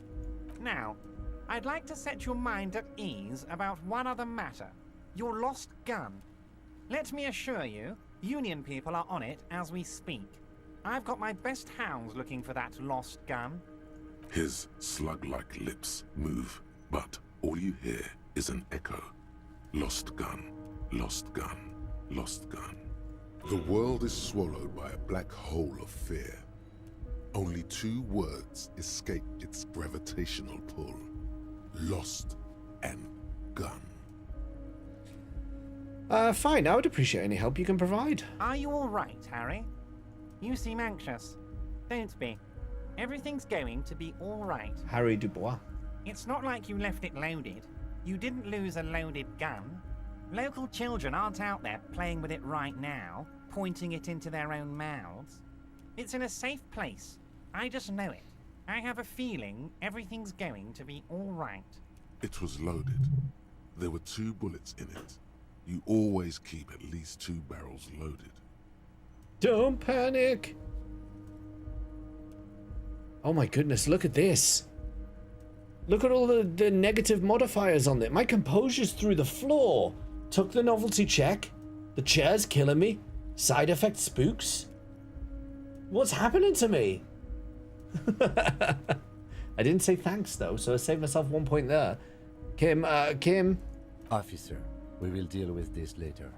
We don't need Mr. Clare's help with this. I wouldn't be so sure about that.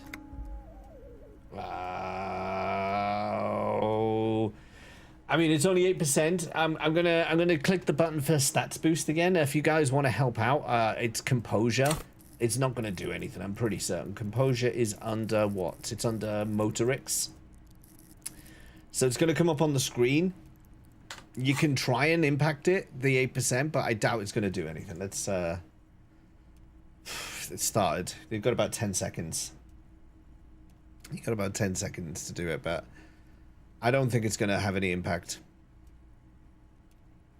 2, 1, 0. Here we are. 17%. Okay, it boosted a little. I still don't think it's going to have any impact here. God, you're sweating. Your knee is jerking. You're about to cry, aren't you? You're about to cry because you lost your gun and those children are going to shoot themselves with it. So what? Men can cry too, whatever. You want to cry?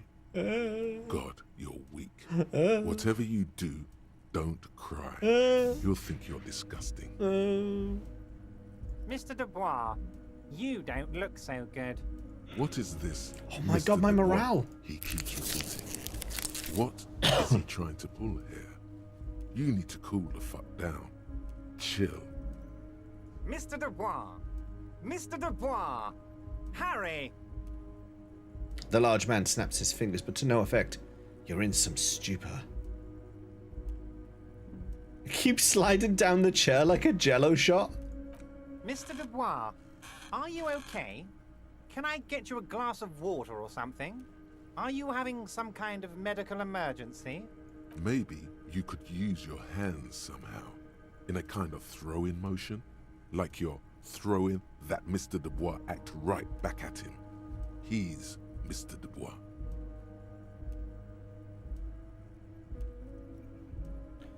Actually, this chair is uncomfortable. I could use that glass of water. What an odd demonstration of...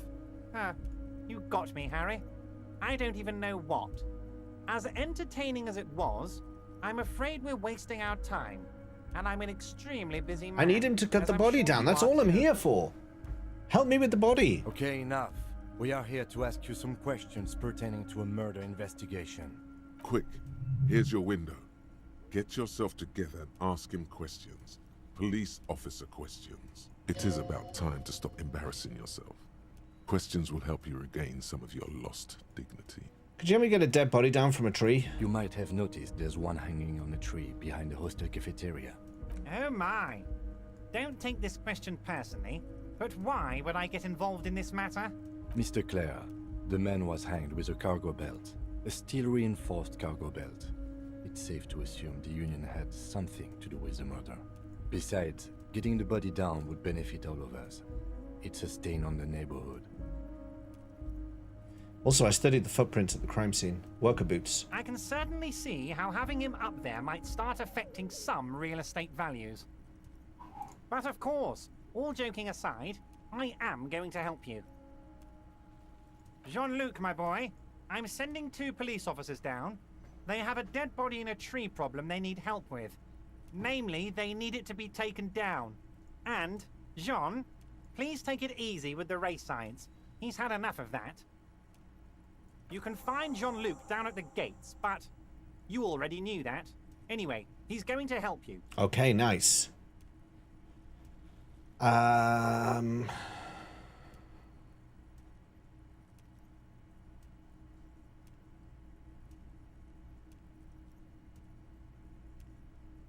talk about the hanging. Oh, of course. That's your main thing here. That's why you're in Martinez.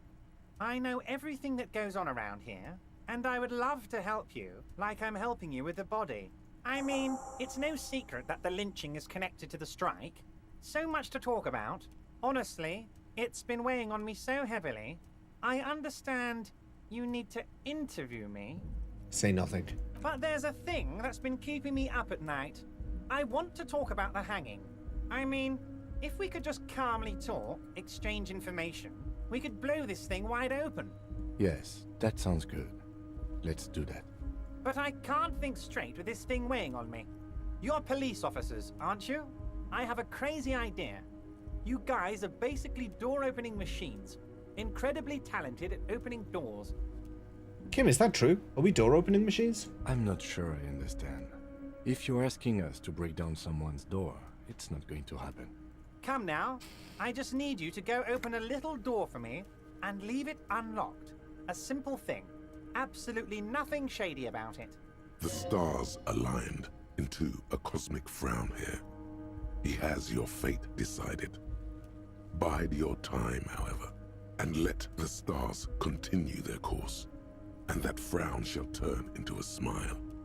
Only if you play along.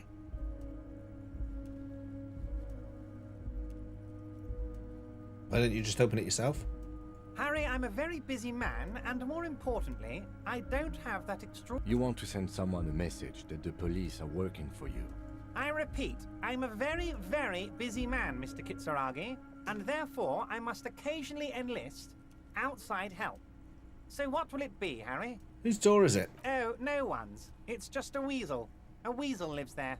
Nothing for you to worry about. Fine. Fantastic, my friend. Just let me know when it's done and we can take up... You can get the key from Manana. He's down by the gates. Manana's like a free agent in the Union. Special operations. Hardened socialist. A real free thinker, too. He'll tell you precisely where the door is. One last thing, Harry. Just open the door. You don't need to go in or anything. I just want that weasel to come home and see the unlocked door.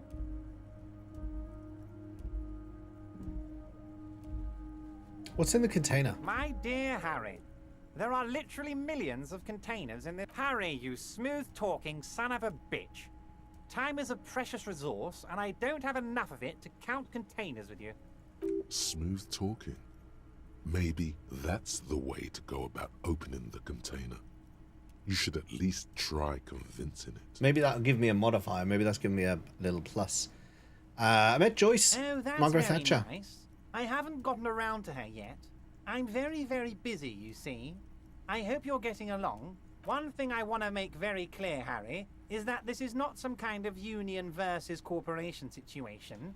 Everyone is just pals here. Just pals? We're all trying to do what's best for Martinez here. Don't feel like you can't cooperate with her, because you and I are such good friends, and I'm helping you get that nasty body down from the tree. I'm not a jealous guy. Why haven't you let her in to see you? If she actually wants to see me, she will find a way. Any good negotiator would. And I just don't have anything to discuss with a bad negotiator. He doesn't want to see her. It's as simple as that. What happened to the previous negotiator? What do you mean, Harry? Nothing. I let him go. He made concessions for the company in previous negotiations. Why would you let an ally like that go? He's an old man, Harry. I wanted him to spend more time with his family. God knows how long he's got left. You called him a midget? Harry, I have little people in my organization. I would never call someone a midget. What is this? Honestly, I'm beginning to think you're a midget, Harry. Wow. I'm only kidding, Harry. You're not a midget. No one is. We're pals. She thinks the union is lowballing her. Yes, yes. Low-balling, of course. This isn't a casino, Harry. Real people, real livelihoods are at stake here. But everything's a casino for those rich types. His expression makes it clear. This is childish and irresponsible. Vanished? Harry, the woman left her... Oh, did I leave my casserole on? Better go home and check. The election... Wait, there was no mention of a casserole from Joyce. Joyce didn't mention any casserole. Harry, Harry, Harry. Do not fixate on this little matter. He has got a big Maybe chair, it hasn't was he? a rabbit But he is a stew, big man. Or a hairdryer. Or an iron. The point is, her heart wasn't in it. Mine was. That much is true. His heart truly is in it. Though you wouldn't think so by looking at him. If it's spilled blood you're looking for, then there certainly isn't any in his expression. Or... Of course, Harry. Let me just assure you, I have no interest in what she is doing. But I might tell her about all of it. My brother's picture, my singing swordfish clock. Tell her how overweight I am and how I'm helping you find your lost gun. Tell her about everything. Everard doesn't mind. It is rather interesting to tell people things about each other, isn't it? It was nice telling him about her right now. I'm told the union is involved in the local drug trade. What? Harry, how could you say that to me? You know I appreciate a joke as much as any Johnny Fat Guy, but I can't take slander. Are you actually investigating this? I am. You've hurt me, Harry. Me, a friend. But you know what? I trust you, like I trust all my friends. And I know you'll never talk to me about this again, because you don't want to wound me. So do what you want, and let's change the subject. He's hiding his real reaction beneath courtesy. Thank you for your understanding. We will continue to do what we must. You too, Lieutenant. You know, I like you. Too, Kim. But you never were my favorite. I'm a Harry guy. I'm Team Harry. Hobocop Superstar. None taken. Do we have anything else to do here, Harry? Let's talk about my lost gun. Yes, your lost gun. My best men are on it. That your gun will be found, Harry. Let me... The only way to find it seems to be working with him. He might even be holding your gun hostage. The gun may have been bought from Roy's pawn shop. Have you men factored that in? Yes. Thank you for the hot tip regarding your lost gun, Harry. My men have indeed factored in that you pawned it. The sarcasm is unrequired. Now, please, let the professionals do their job. Kick back, Harry, relax. I have great guys on this. It did not come as a surprise to him. He might actually not be bullshitting. Damn it, Harry. That's exactly what it means. I'm only kidding, of course. Of course. I understand. We help you, you help us. I'm also looking into your shady brew. I don't know what that means, Harry. Shady brew? There are so many moving parts in my operation, I can't keep track of them all. You know what? Don't even tell me. Whatever it is, do it. Surprise me. Just one thing. If you can, make it even shadier. He sincerely has no idea what you were talking about. And he doesn't care either. You call me Mr. Dubois. Why? Of course. Let us dispatch with the formalities. You call me Everard, I call you Harry. That's what the hanged corpse called you. Harry. So that's really my name? My God, so it's true. I didn't want to believe it, but you are a fantastic science fiction amnesiac cop, aren't you? What are the odds of that? I think the odds of that are very low. Oh, Kim, no, you know this is true. It might be a good idea to hide your confusion. I mean, see what his game is first. My memory's fine, I'm just testing you. So good to hear that, Harry. Apparently my sources were wrong. However, if you did have a spot of memory trouble, I could help you out with my big fat folder. Words flow like a river of honey from his lips. I guess word has already reached him. No matter. No harm done. Are you trying to tell me you've gotten hold of some of our documents? Mr. Kitsuragi, would you mind? Me and Harry are talking about his lost identity right now. Don't just jump to the folder. That's not smart. Shows you're on the edge. Do some probing first. Thank you for the alert, Corey. Enjoy. What kind of cop does it say I am? Well, Harry, if I were to sum you up in one word, it would be apologetic. Well, I'm not apologetic. I'm confident. Well, you sure come off as very confident in all our interactions, Harry. You're a real man's man. Thank you. Where'd you get that folder? Ah, this? My friends in your organization gave it to me, Harry. This translates into, haha, you guys are so corrupt. I find that very suspicious. May I have a look? I'm afraid this is meant for Union eyes only, Mr. Kitsuragi. I'm sure you understand. Please continue, Harry. Let's get this straight. What's my full name? It's Harry. Harry Dubois. You feel like a Dubois, but you don't feel like a Harry. Strange. I feel like a Dubois, but not quite like a Harry. Something longer. Sure, okay. You're Harold. Harmon. Haroldamus. But that's not what the record says. The record says Harry Dubois. Hobocop. A real man's name. Hobocop is my name. Kim! Mr. Kitsuragi doesn't seem even slightly empathetic to your memory loss, Harry. I, however, wish to help you any way I can. Do you know where I live? But of course, Harry. Your precinct is the 41st and you live in Jamrock. You're a Jamrock boy. A long way from home, but that's okay. He doesn't really seem to know any more about it. Do you know anything about family? Do I have wife, kids? Family? Harry, you're not a family man. There's not one peep of family in here. Unless you think you're a family man. I don't. That's why I like you, Harry.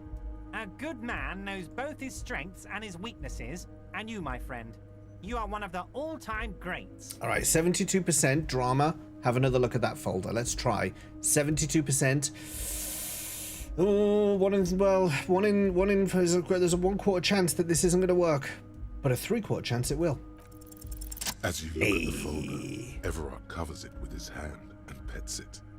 He's hiding it from you because it's not a real RCM folder. It's just another one of those brown folders you saw in the file cabinet. It's not an RCM folder. Okay, Harry, you got me. This is from the Census Bureau, not the RCM. Those Census Bureau people are absolutely corrupt. You should do something about them. He got the name from the Census Bureau, and everything else from your actions here in Martinez. Yes, Mr. Kitsuragi from the Census Bureau. Like I said, now I'm actually a very busy man, so is there anything else I can do for you, Harry? That means he doesn't really know anything about you. A pity. The mystery of you will have to remain a mystery for the time being. So the Census Bureau says my name is Harry Dubois. Yes, that's what I said. Try to keep up, okay? Let's move on. And you're going to ask me how I got in? Harry, honestly, I'm just relieved you didn't get a hernia. A man your age...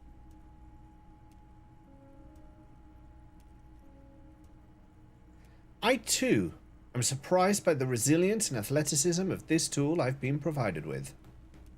Yes, yes, Harry.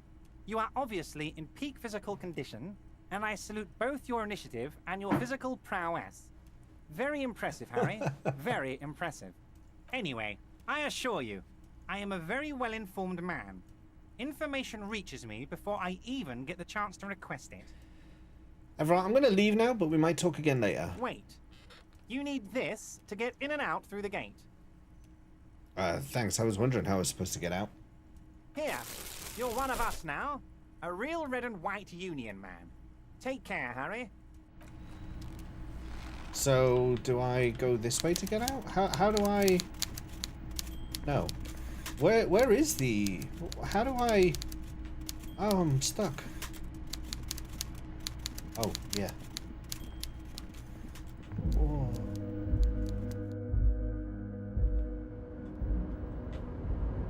You got anything more to say after all that? Oh, hey, mister. I knew you'd be back to talk with old Leo here. Yes, I did. Yes, I did. It's like Lady Larice said when she opened a bathhouse in the basement of my apartment building. They can only get so far before they're aching to get back.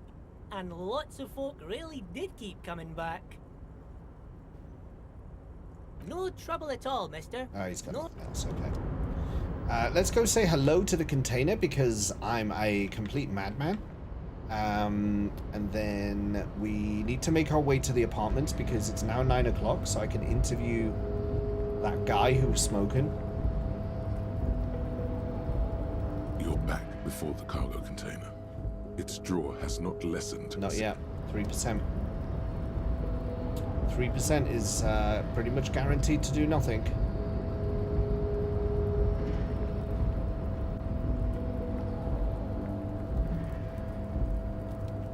Oh, so this door will open. In the door on the other side of here. Yeah, okay. So now we need to tell this guy that he can take the body down for me. The unpromising race pupil returns. Everett told you to help us to get the body down from the tree. So it was. You surmounted the harbor wall in a display of athletic prowess to reach my superior. Then had him give me an order. I salute your cunning, and I will remove the body from the tree with my bare hands. Athletic prowess with no trousers on, I'll have you know. You're so noble, Measurehead. There's a but.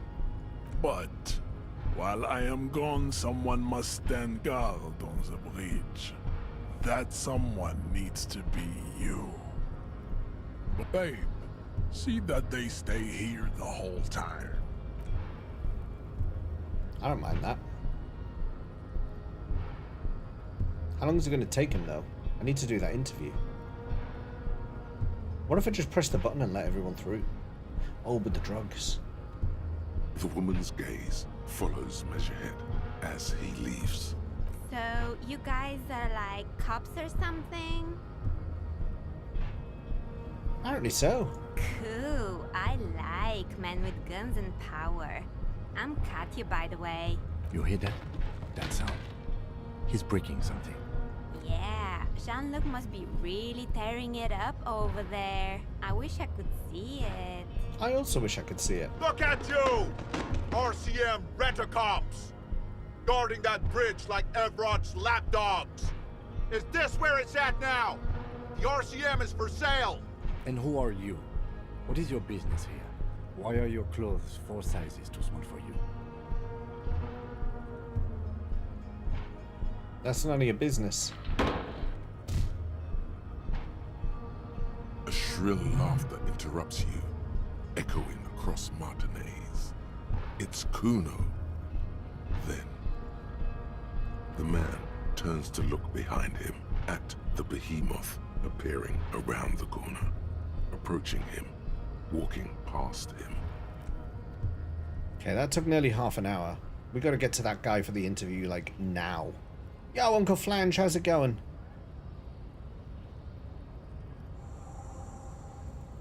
The corpse has been removed from the tree.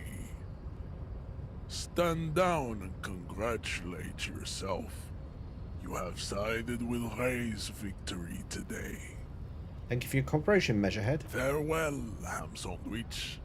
Leave. Right, we gotta run, we gotta run. Go, go, go, go, go. How's everything you're in? Yeah, pretty good, thank you. Cannot complain. Oh, he's got something for me too, hasn't he? So, how'd you like? You've been in there, he means. Talk Maybe to you the told boss ya. man. It's but a Have you rest played this area before, on the Uncle path Flange? leading across open plains. Right. You talk to the boss. A key, huh? What door is this key supposed to open? Oh, say no more. I got that key right here. And let me tell you, it's mighty good of you to help us out during the strike. Working class solidarity, as they say. I'm a not hustle so grinder. sure about the hustle grind, but you know, it doesn't matter. Highly See what recommended, you yeah. It's been Thanks. fun. It's been a fun game. What you're looking for is a basement door behind the greenhouse. That's behind the whirling and rag. Oh, I think I know that. That's all I know. Our organization is what you call compartmentalized. Means we keep out of each other's business. Doc Bahamut. Okay, but where did you get the key from? God damn you, Doc Bahamut. The janitor gave it to me. Nice fella. We talked about life and things that really, truly matter. None of this mess we're in. This jiving and juggling. What's it for? I'm more of a philosophical dock worker. I like to talk about the big picture stuff. He means he's not going to tell you, cause he doesn't who he is and what they're fighting for. Do you know anything about the Hardy Boys? Look, Hardys? They're sort of like you. Preserve the rule of law and all that. Any idea who They're killed the man? mercenary, eh? Who could have killed him? That's indeed the question. Why even do such a thing? What a thought. Why would noble workers resort? Your dead guy was an enemy combatant. What does that mean? He was an agent of the opposition, attempting to undermine our honorable efforts. Did you kill him? I ain't the murdering type, but that's just me. Large organizations like our union have all sorts of men, with all sorts of skills. Understood. This has been a... No problem. We're negotiating. All of it. This seditious talk sounds I'm going like through this quite quick because it's not really just so key we're to on what the I'm trying to same do. page. Communism is basically wanting to kill the rich people. Or I think it's best you make up your own mind now that you've met him. I guess you kind of get to be... By that, you mean? By heavens, why would he... The old man is corrupt for our benefit, and we know he is reasonably lavish, sure. Besides, there are no non-corrupt... this man has political... Sure thing. This was great. All right, let's go.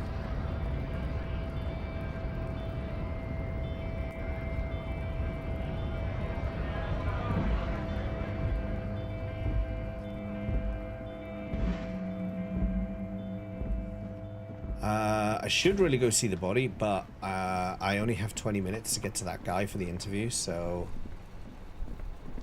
Oh, look, the old guys have gone. I can't give them the boule.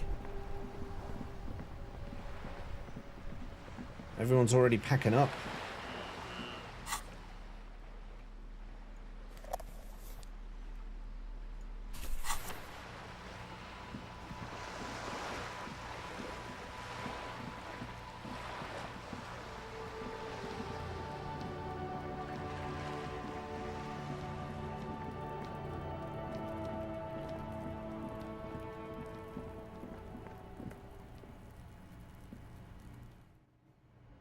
Yeah, it changed very quickly.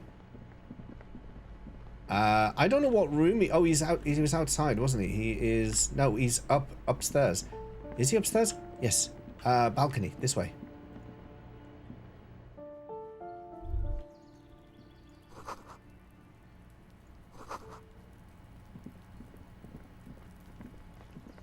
Aha. Excuse me, sir? Sir? Excuse me, sir? Gendarmerie, you found me. His slender figure is backlit by city lights, its distant streets and motorways flashing. Good, thank you, like Dr. Bahamut. How are you doing today? It feels like a Friday. He seems to be in a good mood tonight. Beautiful. It's Tuesday. So tell me, are you here to make things right again? Honestly, I'm just trying not to screw anything up. Beautiful. I have some good news for you. My Sunday friend is visiting me tonight. I told him about you and he'd like to say hello. Step in. He's already waiting. What? Why would I want to meet your friend? Trust me, you do. By the way, I'm really digging the view. Mm-hmm. That's why I chose this place. Martinez is special, isn't it? Wait. Suddenly you are digging things? That's nice, but I don't have anything to tell you. It's my friend you're looking for, not me. He takes another drag of his unfiltered cigarette and looks around. It's getting dark, and the neighboring windows have lit up, one by one. Besides, I've got to run. He's going to leave you alone again. That's sad. Oh! Something tells you you're never going to talk to an individual this cool or mysterious ever again. But I just found you again. Just look at it. It's a beautiful night. Who's going to stay in on a night like this? Only if you promise that we'll talk again. It's important. Something flutters in the corner of the lieutenant's mouth Kim! as you're saying those words. Kim, why do you judge me all the time? We'll talk. Just not tonight. Take care, alright? Oh, 70 XP. Level up. That was a lot. He's gone again. Looks like it's becoming a theme for him. He's always leaving. Why is he always leaving, Kim? Who knows, detective? It's a mystery. Something so different about him, I can't put my finger on. Different, of course. His shirt. Why is his shirt always unbuttoned? His shirt. His shirt. His shirt. His shirt. His shirt. His shirt. No, I don't know why his shirt is always unbuttoned.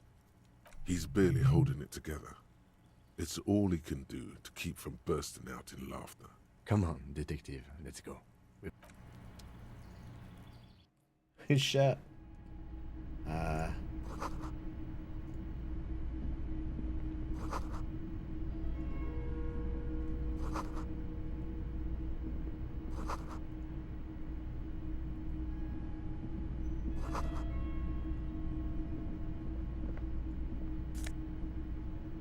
Hat?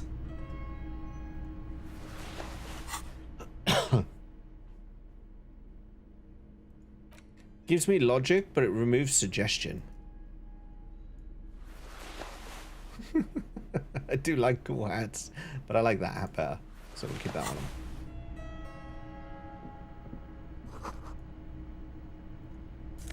on him. Oh. Oh. So it's like this. It's like this now, I see. And what, we drop the shirt? We're gonna go Cammy. Not Cammy, Chun-Li. Oh, that was the wrong one. I didn't want to take that off.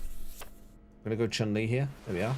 Ah, oh, beautiful. Look at that. That's not what I expected was gonna happen, but there we are. Regardless, it did happen.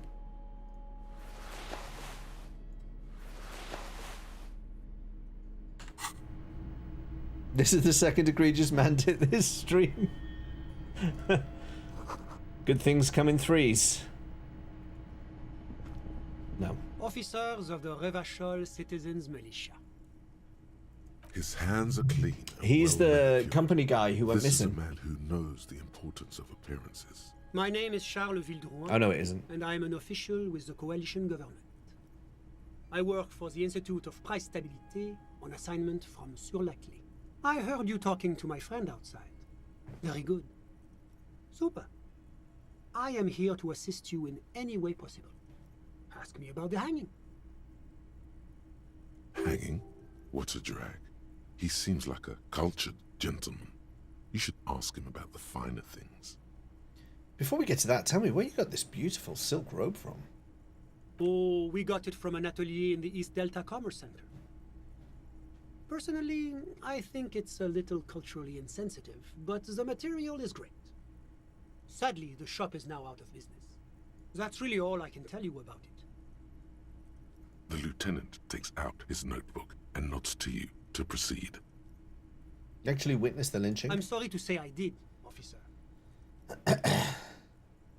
Start from the beginning if you don't mind. Officer, it's very difficult to describe what I saw that night. It was so surreal to me, like in a play. What do you mean, like in a play? It was just so strange. I could barely comprehend what was happening. I was on the balcony when it happened, getting some fresh air. I remember that first they came in, carrying what looked like a body. And then I saw all the surrounding windows go dead, one by one. That's when I understood. I should not be seeing this. Sounds like the victim was unconscious, or at least incapacitated. Well done, detective. I said that and he didn't believe me.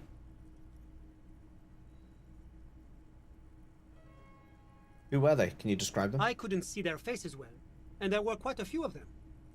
But they were very loud and very Martinez. Let's just say that the laboring classes can get rather expressive with their profanities. How many of them were there? I couldn't tell you exactly. Less than 10. Maybe 8? The lieutenant sends you a sharp look at the mention of that number. Were any of them huge? Like 200 kilograms huge? That's a giant you're describing. No, they were all quite human, as far as I could tell. What happened next? I went back inside. Were you able to see anything from inside? Officer, the yard was pitch black. There was nothing to see, but I could still hear their voices. They were threatening to kill that poor man.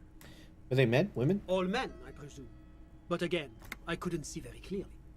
What ethnicity were they? I believe they were mostly white, though I believe I saw 2 Aeropagites among them. I believe they were mostly white. Whoops. Though I believe I saw 2 Aeropagites Misclicked among then. them. And I am quite certain that one spoke with a Mesk accent. What happened next? Well, that's the strangest part, officer. Nothing happened. It was oddly quiet for a public lynching. What do you mean nothing happened? They lynched the guy. Eventually, their shouts died down, and that was all. There were no gunshots, no celebratory shouts, no anything. You're right, that does seem strange. I'm afraid I don't have anything else to add.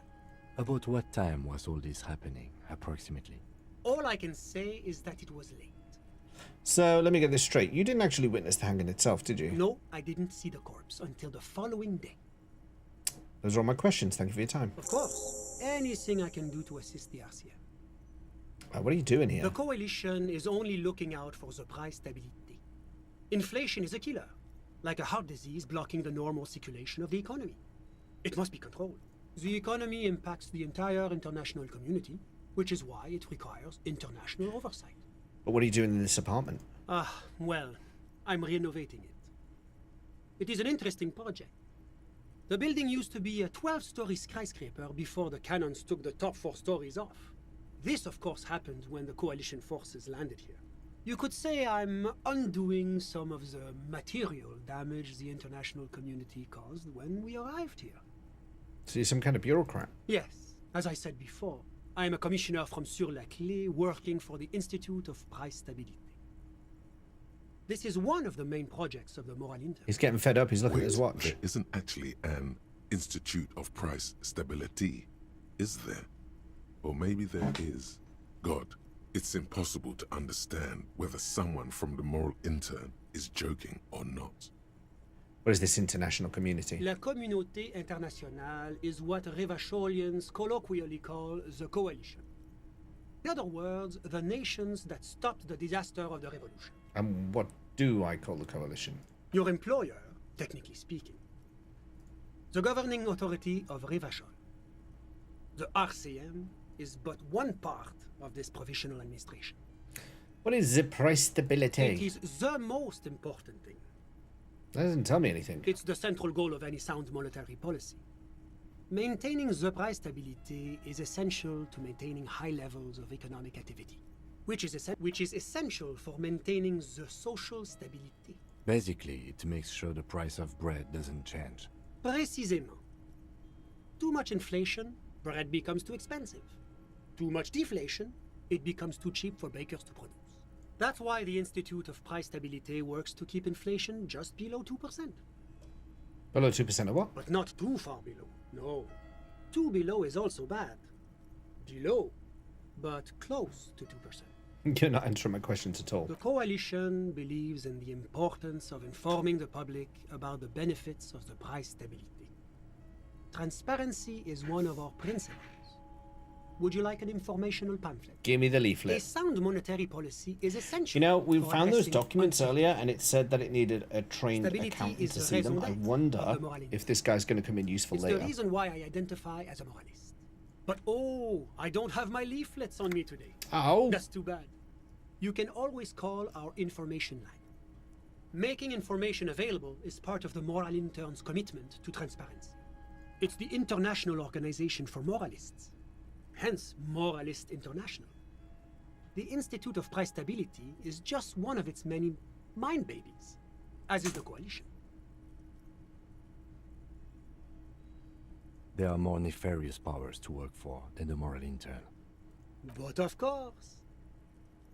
Am I a moralist? Well, do you value freedom? Do you believe in a normal, stable world governed by democratic values? Lieutenant, are you a moralist? Me? You've managed to catch the lieutenant off guard, but only for a moment. He quickly recomposes himself. I'm a lieutenant of the RCM, dedicated to maintaining law and order in Ravachol. A very moralist answer. The lieutenant is practiced in the art of putting on a show for one's superiors. Oh, no, this doesn't seem very normal or stable to me. Martinez? No. Martinez is something else. What about the rest of the Ravachol? Is it part of the normal world? Ravachol is generally difficult. It's led by an interim government, which means it hasn't yet achieved full democracy. But they are working towards it. You're all doing very well here, relatively speaking. It's like every time I'm talking to people, I'm choosing option D, none of the above. Is that moralism? Is this option D usually the most reasonable answer? Everything else is super extreme. It's like I'm living with a bunch of lunatics. Sounds like you're a moralist indeed, my friend. Welcome. Moralism is all about compromise and achieving the achievable. It's pragmatic, realistic, and level-headed. An ideology for doers. Are you a doer, my friend? It looks to me like you are. Now, enough of this delightful political interlude. What's there to say? Sur-la-Clé is a modern, urbanized Sounds like Britain. that measures very high on the Human Development and Freedom Index. Mostly, though, it's known as the executive heart of EPI. Moreover, it is a great sponsor of... I'm getting a bit bored of this, man. I want to move on. An official designation. Oh, wait, what's that? Because a great percentage of Ravachol's culture hails from Sur-la-Clé. Its language, whatever you wish, officer. Tell me about your friend. Ah, my friend. My friend is a good young man. His family immigrated here from Kedra, and life has... Kedra is a candidate member of Ep4. That it's never going to happen. They enter negotiations in... EPIS is a very special program developed by... God, yes. Sweet standardized. It was such a wild success that we expanded it into an economic union for the... Why? It stands for progress and stability, like the Moral Intern as a whole. It's been such a wild, extraordinary success. A supranational political alliance. The United... You mean Ravachol? No. It's one day going to be a... Except that candidate members never become... No. Candidate members do become members. Why do we even... But we were talking about my friend. How did any of us become friends? Au contraire. It's how millions of people end up where they are. Meeting the people they meet. Sorry. Who? But I told you, officer. He's a bright young man here to pursue his He's deeply enmeshed in the study. He's a truly free spirit. He likes all the arts. Perhaps graphic design, print. I'm just enjoying the view. Yeah, I'm just enjoying the view. There's a dead body hanging in the tree. A dead body we still need to get down. Actually, Kim, the guy has dealt with it. The Insulindian Bay. This place used to be, but the million real. My friend comes. A busy bee. What an odd... I'm all ears. A moment. Do you have everything you need from me? I'm afraid we won't have the chance to speak again once you leave. Hold on, why can't we talk again later? It's against diplomatic best practices for an official in my position to be discussing murders with local militiamen. And I'm pressed for time. After you leave, I should be leaving as well. That's not the real reason he's so apprehensive. Men in his position shouldn't be seen loitering around in underprivileged young men's apartments in the middle of the night.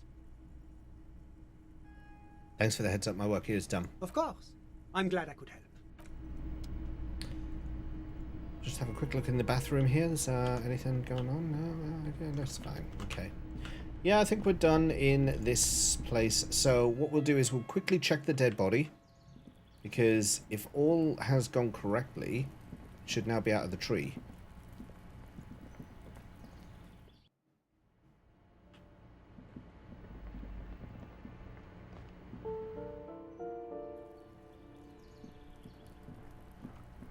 It's a shame I can't get through. Can I get through?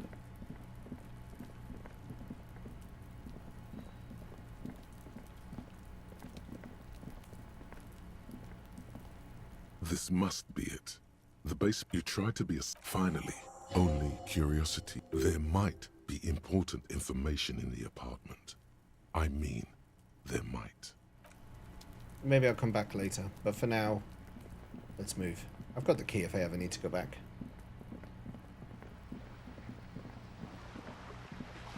It's John Fantasy, yes. You've cracked the case, Merid.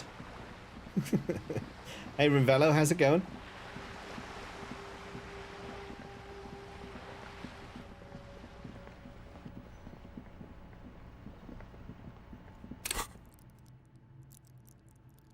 Okay, I've got one skill point. I'm gonna keep hold of it for now. I might need it later. Still don't know how to get up there. Now that door's open. Oh, Kuno's sad. Kuno. The corpse lies on the ground among the remains of an absolutely demolished pinewood branch. It's gently laid on one side. Beautiful. Wipe a tear from your eye. Mr. Measurehead has done a good job. Nothing is too broken or compromised. The victim is ready for a field autopsy. Field autopsy? Yes. 1. Investigation of the scene. 2. Initial examination of the victim. 3. Field autopsy.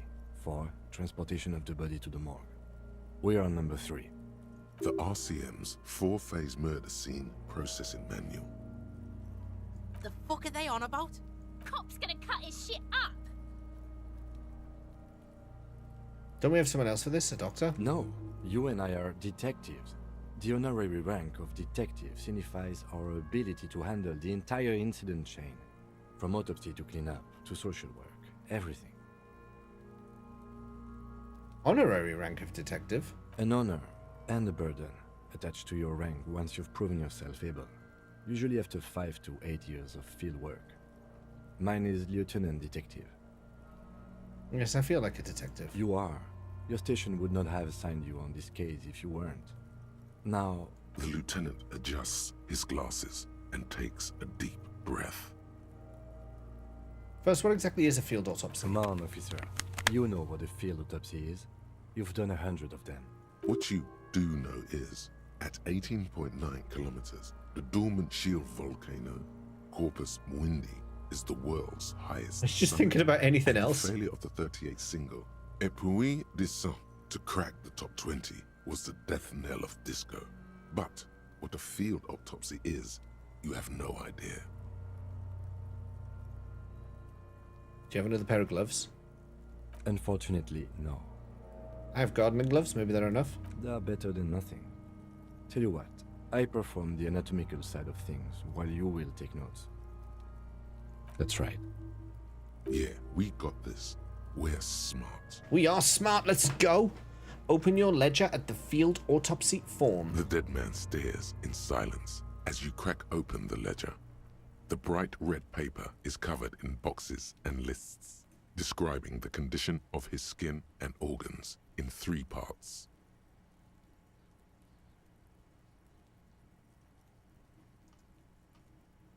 Above those, an 11-field info form needs filling out first. It begins with... Assistant. That's you. Harry Dubois. The corpse is indifferent to your scribblings. Just lies there. The next box says... Coroner's case number. KK57-0803.0815. How does he know that? KK equals Kim Kitsuragi. 57 equals okay. Precinct 57, followed by his date, 0803, and time of arrival, 0815, on the scene. He's indexed the case after himself, not you. That's because he doesn't want to bring up the messy question of your initials. Shouldn't we file the coroner's case under me? Technically, I arrived at the scene before you. And what would that make the alphanumeric? HDB 41 0803. Help me out with the time of day, anyone? 2242. 1111. It's meaningful. Good. Let's go with that. The lieutenant is quite surprised you managed to come up with an adequate case number. Be more surprised, Lieutenant. Name. NA. Next. Date of birth. NA. Age. Roughly 50. Try 40. The damage is so extensive, it's better to err on the young side. I'm gonna write about 42. He nods. Race. Mondial. Fair to olive-skinned, from the Isola of Mwindi. This is as vague as it gets. You might as well say whitish. Write it down. The pudgy mess of curdled meat looks neither mondial nor anything other. Sex. Fucky! Male. Pigs can have sex? Male. Nor does he look male, with his pregnant belly and indistinguishable face. Date of death. We're still going with March 4th. 51. Okay. What else? 9. Body identified by is non-applicable. 10.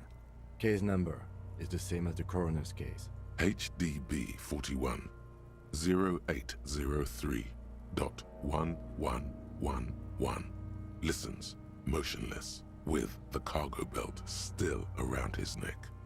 Only one box remains. Evidence of treatment. None. At least not after the initial examination. A strange word. Treatment.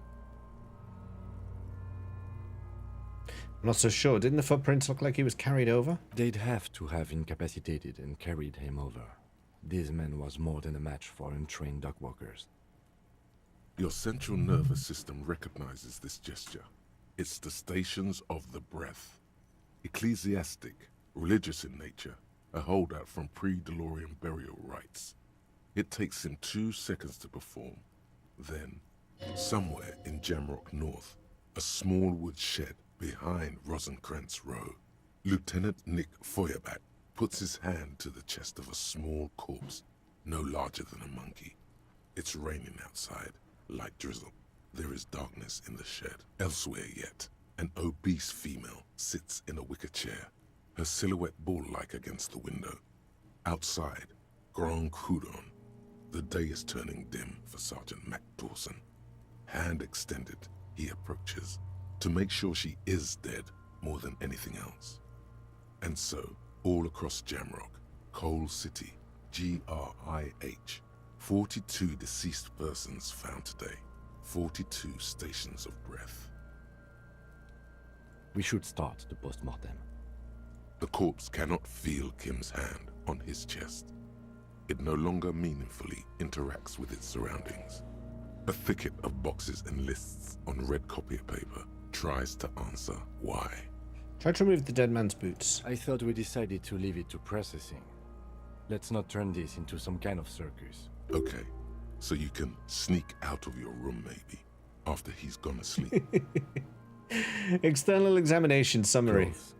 The deceased wears armored boots and white briefs. The make of the briefs is Babrodine, I think. Let's see. See, it's happening. Babrodine, yes. Inexpensive. Size M. Color white. No way they're medium. The disappointment is palpable. The red-haired thing was expecting something more lurid. Write it down. The rest of the clothes I can't believe I'm sitting intently watching a man fill out a form. in order to get to the victim's ceramic armor. Officers are in search of the missing pieces. Removal of the boots is left for processing. Damn it, I wanted the boots. It would be clever of you to omit the boots altogether, sire. If you are to keep them for yourself, as you ought to, you have deserved them. Write it down. The Come boot on, has do a it serial properly. number. It's E50.100.100. The lines between the plates are in the shape of the alphanumerical. The number is purposefully concealed by the design. Tattoos. The upper torso is covered in a single, continuous tattoo, resembling a national pattern. It reaches from the right shoulder to the heart. The ink is blue and white. The assistant has a color photograph of the markings, to be added to the case files as document A1.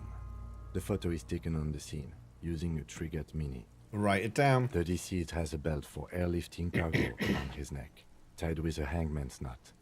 Color, yellow. Length, 3 meters. There is a buckle on the other end. Write it down. Well-nourished, athletically built, measuring 1.8 meters. Generally consistent with age 42. Preservation is good. Ambient temperature, below freezing. Write it down. Body hair is light brown. Distribution is consistent with the age. The deceased had male pattern baldness. Hair is combed back, short. Touch the corpse's hair before moving on. His hair feels wet, soaked with rain, cold to touch. Not that different from a living person after a swim. Stroke his hair. Gently. The stench is suffocating. Strands of dark brown hair start sticking to your hand, like thread off a ragdoll's head. Keep petting him. More hair sticks to your hand.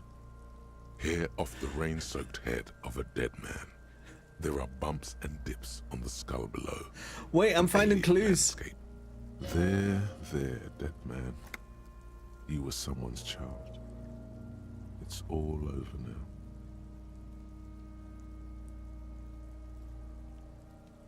now. There, baby. The lieutenant watches you in silence. Short, light brown, pattern baldness. That was some sick shit, Sekopa. Oh, dear. Nudity is consistent with hanging. The head is congested. Contusions are present on the head, chest, and thighs, consistent with stones thrown. Low velocity. Fucking low velocity? You think Kuno doesn't know what you're talking about? Velocity was fucking max. Talking shit about Kuno's velocity. In addition, there are bite marks on the face, scalp, and chest. Oh. Consistent with predation. Amend for high velocity. No, I'm just going to write it down. You get your mark. Kim knows what he's doing. Produce a small folding knife with the other hand pulling on the belt. He starts cutting into the polyester. The stench is horrid. After a while, it's obvious the material cannot be cut. Steel wiring. There's too much of it. We need to remove the belt so we can get to the ligature mark. You got just the right tool for that. The chain cutters. Good thing we got these chain cutters. Always good to think ahead. Now, we need to cut the belt to see the ligature mark below. Carefully, with as much precision as you can. See, my pig is gonna fuck his head off. No, he ain't. Your pig's a boring fuck.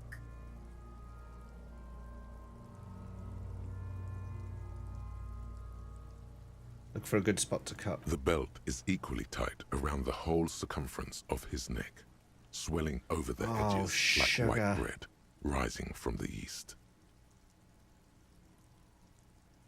Oh no, what am I going to do? 28%.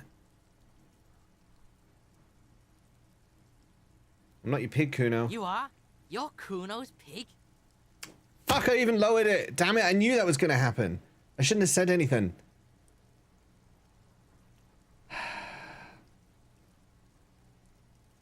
Okay, but I can give myself a little boost.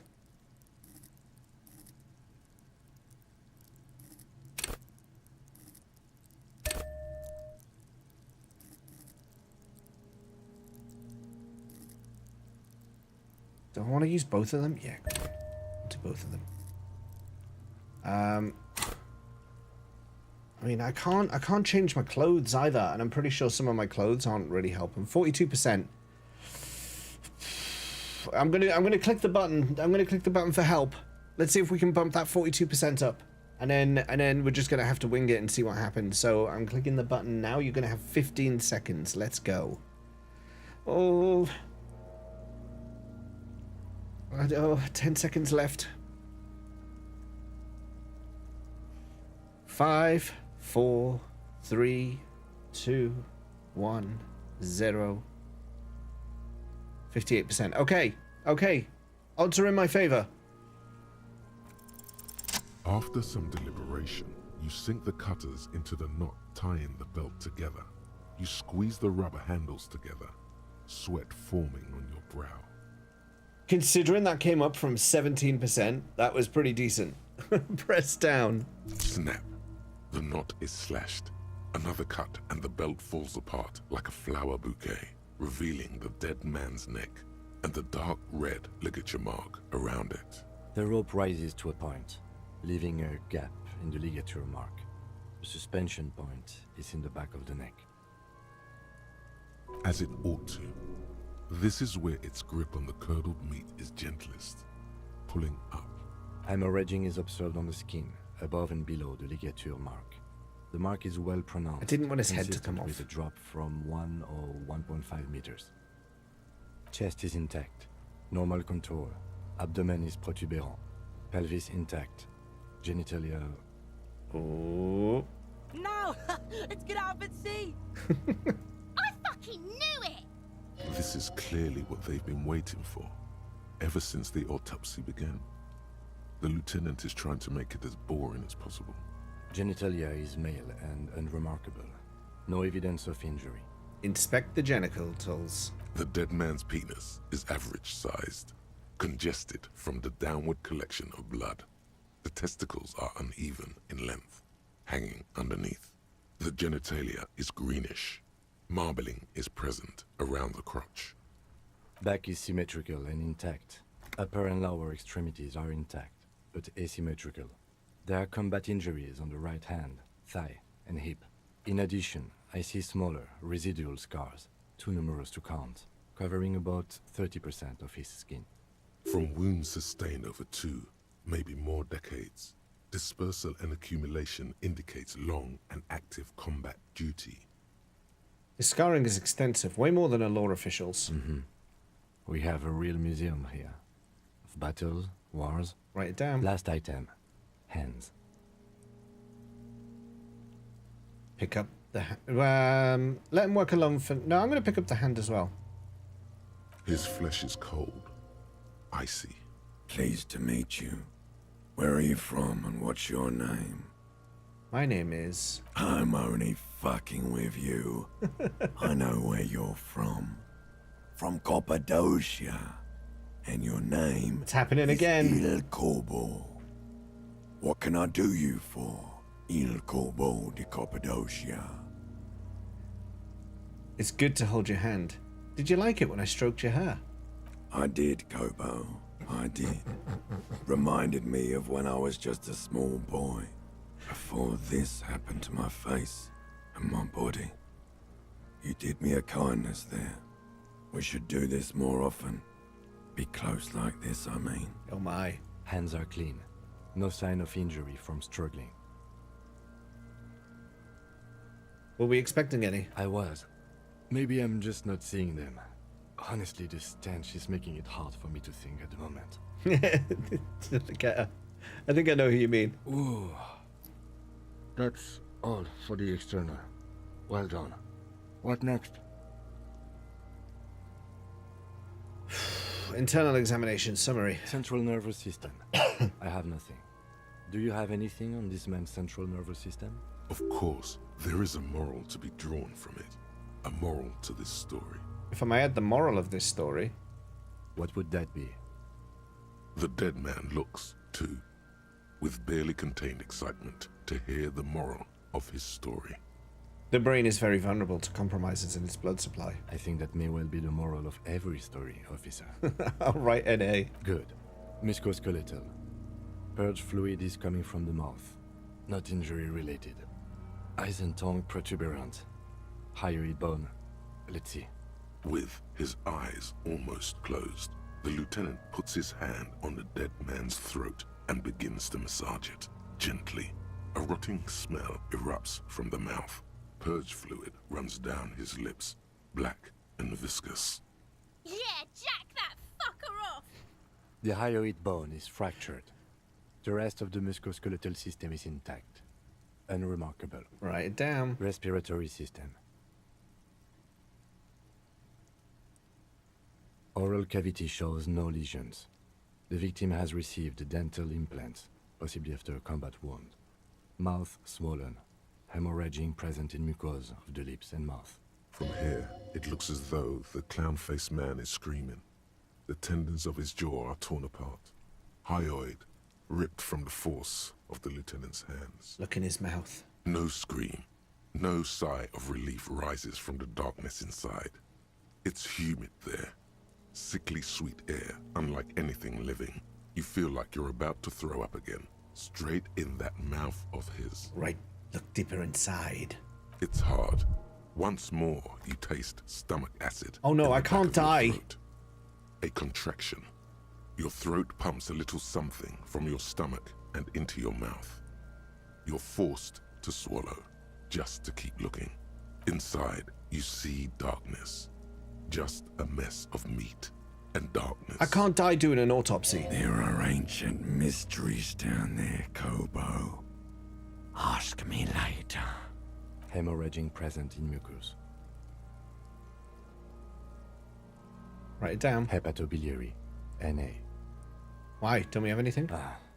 Are you a hepatobiliary expert? Is someone around to do my autopsy? Hepato means liver, and biliary, the gallbladder and bile ducts. Am I an expert in those things? Nothing in your alcohol-soaked memory directs to having forensic expertise on either one. I don't think so. Neither am I. And that's it? That's it. NA? Same for toxicology and serology. NA.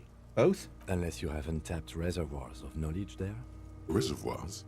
No, but do they take obscure trivia and odd tidbits? Would obscure tidbits and odd trivia fit the fields? No. The completionist in me wonders if there's something we could still do. Like a toxicology screening? At this stage, I doubt processing will find anything, even if he was brimming with cocaine. But still, you should add a request. Toxology requested. Cardiovascular. The body exhibits heavy lividity. Blood has gathered in the hands, feet, and neck. Hypostasis is visually consistent with the hanging. Write it down. Gastrointestinal. I hate the fact that the torch goes over to the right when I'm doing the menus. Like, I'm trying to keep it focused on these two, but every time I swing over to click, the torch goes with it. It's really irritating. This will do. Digested semi-solid food in stomach. Voila. Omit the voila. What's next on the list? Description of injuries, summary. Let's see. We have bite marks, contusions on the head and chest, and a ligature mark encircling the neck. You'll need 3 fields. Leave a 4th one too. What's the 4th injury field for? Nothing. Just in case. Bite marks. Head, chest, and scalp bite mark injuries. Predation by birds has caused damage to the body. Odontologist does not need to be consulted. And your opinion, officer?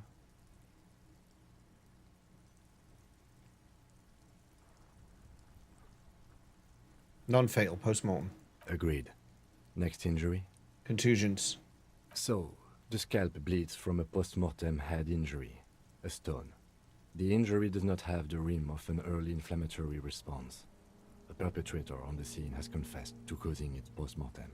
At maximum velocity, fucko! Kuno has confessed to causing it at maximum velocity. Write it down. Coagulated blood sticks to his scalp and chest, where the countless stones have hit the dead man. Beneath, the description of injury. 2 boxes. Non-fatal post-mortem. Right. Next. Ligature. A dark red abraded ligature mark encircling the neck, with a gap on the nape measuring, let's say, 7 centimeters. The hyoid bone is fractured. The cervical column intact. I see hemorrhaging on the skin, above and below the ligature mark. Depth of the mark, 1 centimeter. No signs of clawing on the neck. Write it. Below the note, 2 customary boxes wait to be ticked. The man's head jerks to the side. The ring around his neck is visible. He was carried outside, though, so he was either unconscious or already dead when he got out here.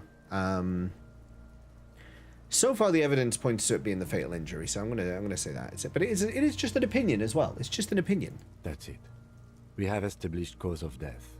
It's not much, and it leaves much to be questioned, but it's a start. Let's wrap this up. I pronounce this field autopsy over. First, how did it go? Well, we established probable cause of death. Some would say that's the goal of an autopsy.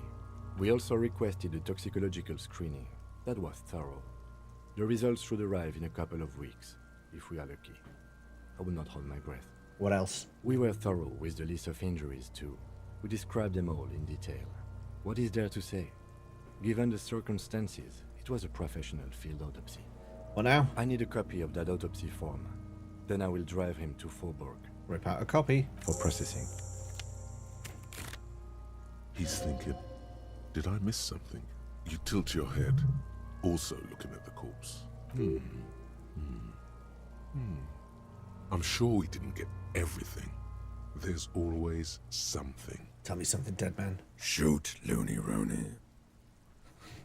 At the autopsy, you said you have ancient mysteries. Oh yes, Kobo mi Lobo. In the gift horse's mouth. Tracts and wakes and waterways. Ancient materials buried. Yeah, but to where, brother? Just a small gulp away. He swallowed My something. beloved Kobo. A small gulp away. Come back later, Kobo. Amuse yourself with my Look in the mouth. fragments and my memento mori features. If possible, also see me in your dreams. I'm gonna try it. You run It your was hands incredibly over the unlikely. victim's cold body, his limbs, his torso with its swollen organs. Maybe you should be more thorough. Look in his pants. No. Look under his fingernails. His fingernails have turned dark. They're chipped and quite long. There is dirt under them. That's all. Do you think we missed something? You can't shake the feeling that there are more secrets concealed in the flesh before you. Something we're not seeing. Okay, well, we are in livor mortis here. He is disintegrating. We need to refrigerate the body if we want to conduct another examination, and we need to do it fast. Where do we find a fridge for the body? It would have to be industrial in size. Let's start by asking Gart at the Whirling in Rags and the Fritz store down at the gates. If they don't know, but only if all else fails. Fuck are you looking at, Beano, man? You want a piece of the Kuno? Wanna get fucked? Only if all else fails. Kuno looks like he gets around. Knows Martinez. And its fridges too, probably. Or, remember the buttons on that intercom over there? On the side of the building next to the Whirling? One was for Revachol Ice City. Perhaps it's a clue. Hurry. This is one task we cannot sideline. With every hour, whatever we are looking for will become... Okay. Let's do the ice thing.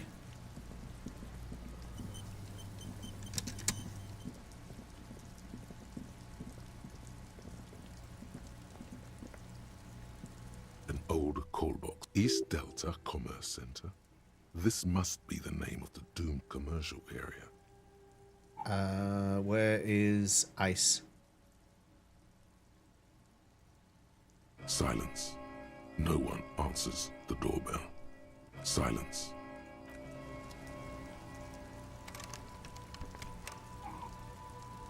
Alright, that didn't work. Let's talk to Gart.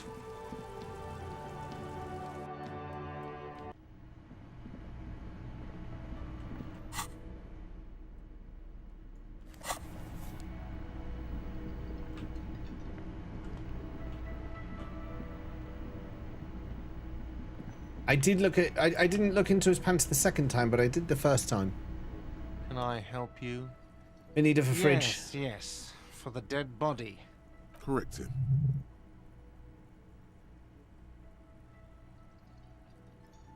No, we want to put a very important dead body into your fridge. I don't care. You're not putting a dead body into my fridge. I'm not even going to ask why. You're just going to say something mean. This is a culinary establishment, not a morgue. You don't have to ask me why you can't store a dead body in my kitchen. It would only be for... Lieutenant, you too? You're asking too? No.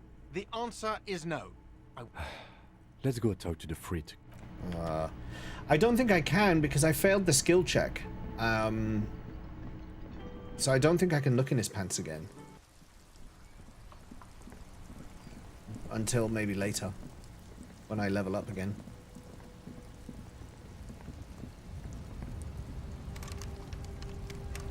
Oh no, Frit's closed. Oh crap, what am I going to do? He's going to... We're just going to have to get rid of him. He's going to have to go. Otherwise, by morning, he's going to be a puddle. There's nothing I can do.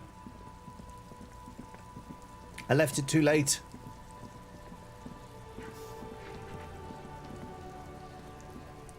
The man is decom... The lieutenant adjusts his glasses and takes a deep breath. Perception. Let me just try something a sec. Perception, perception, perception. Electrochemistry, a spirit corpse, suggestion, half light.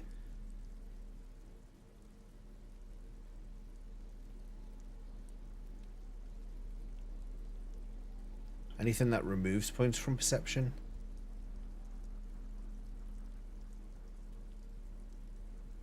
No. 5 points away from a level up as well. Damn. Damn, damn, damn.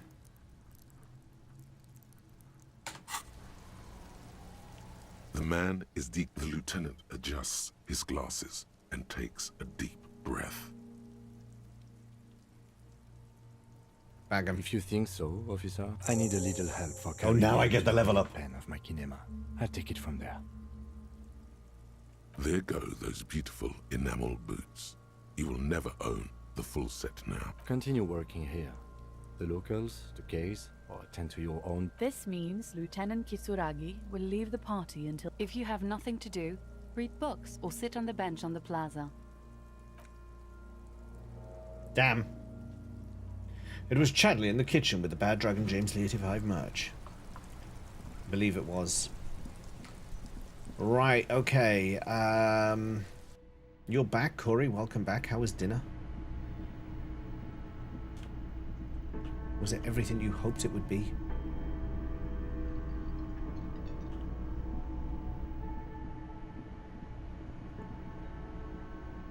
Can I help you? Another thing. Yes. What about, You're already set for the night. what about, the novelty check? I thought I was supposed to give that to him.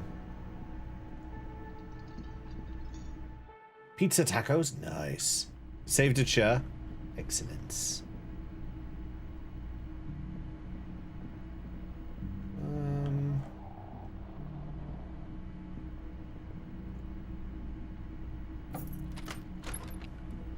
I wonder if I could fix my tap now.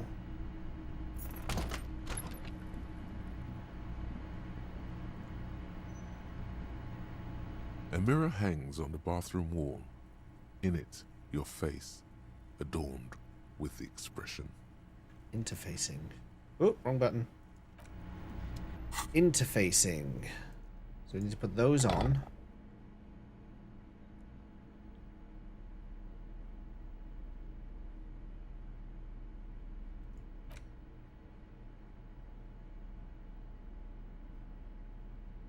Interfacing.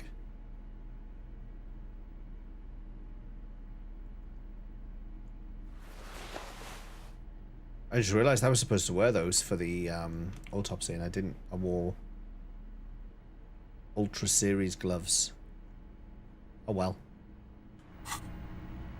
A mirror hangs on the bathroom wall. Oh yeah, I gotta level up first. Interfacing. Where is it?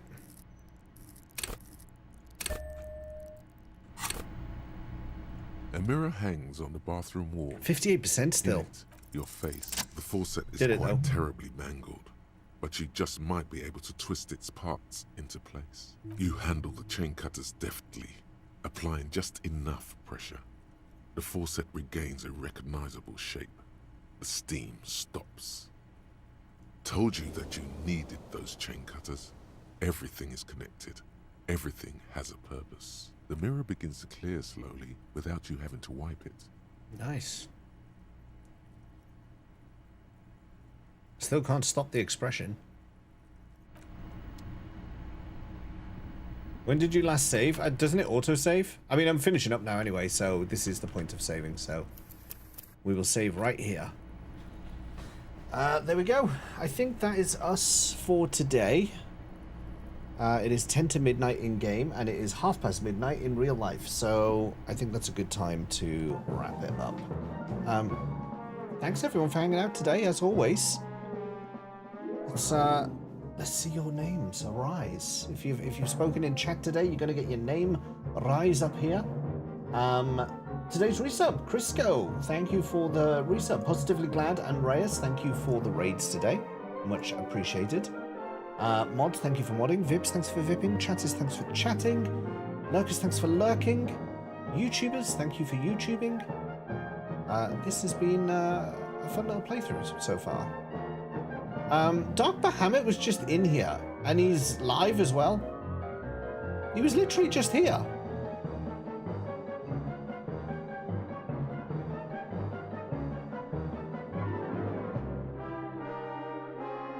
She's already asleep, Corey. She's sensible. She goes to sleep at a reasonable time. Let's go see Dark Bahamut. Why the hell not? As he was here earlier. And he'll not mind that I have to take off again because. But it's not even 1 AM exactly. I've got a busy day tomorrow. I have the day of busyness. Yeah. She lives with unreasonable mini Jameses. It's true. We are all very unreasonable. Grab yourself a raid message. Join the Discord if you haven't already, because it's great. Blue Sky, TikTok, Discord, the YouTube sub, click likes. If you aren't watching the YouTube stream, actually, I would really appreciate it if you would like the stream. This is your last chance to be able to do it because it's about to end. We're going to go over to Dark Bahamut on Twitch. That is where you'll find us. What next? What are we doing now? It's Thursday today. That means next stream is Saturday. Last I checked, we did not have a group for Saturday for Final Fantasy ratings. So that would mean that we'd be doing more Disco Elysium on Saturday. If we do end up with a group, then that will change to Monday. So keep an eye on the Discord, keep an eye on the socials. I'll let you know what the plan is on there. I think that's about it. Thank you all for watching today. Much appreciate having you here. I will see you then. Until then.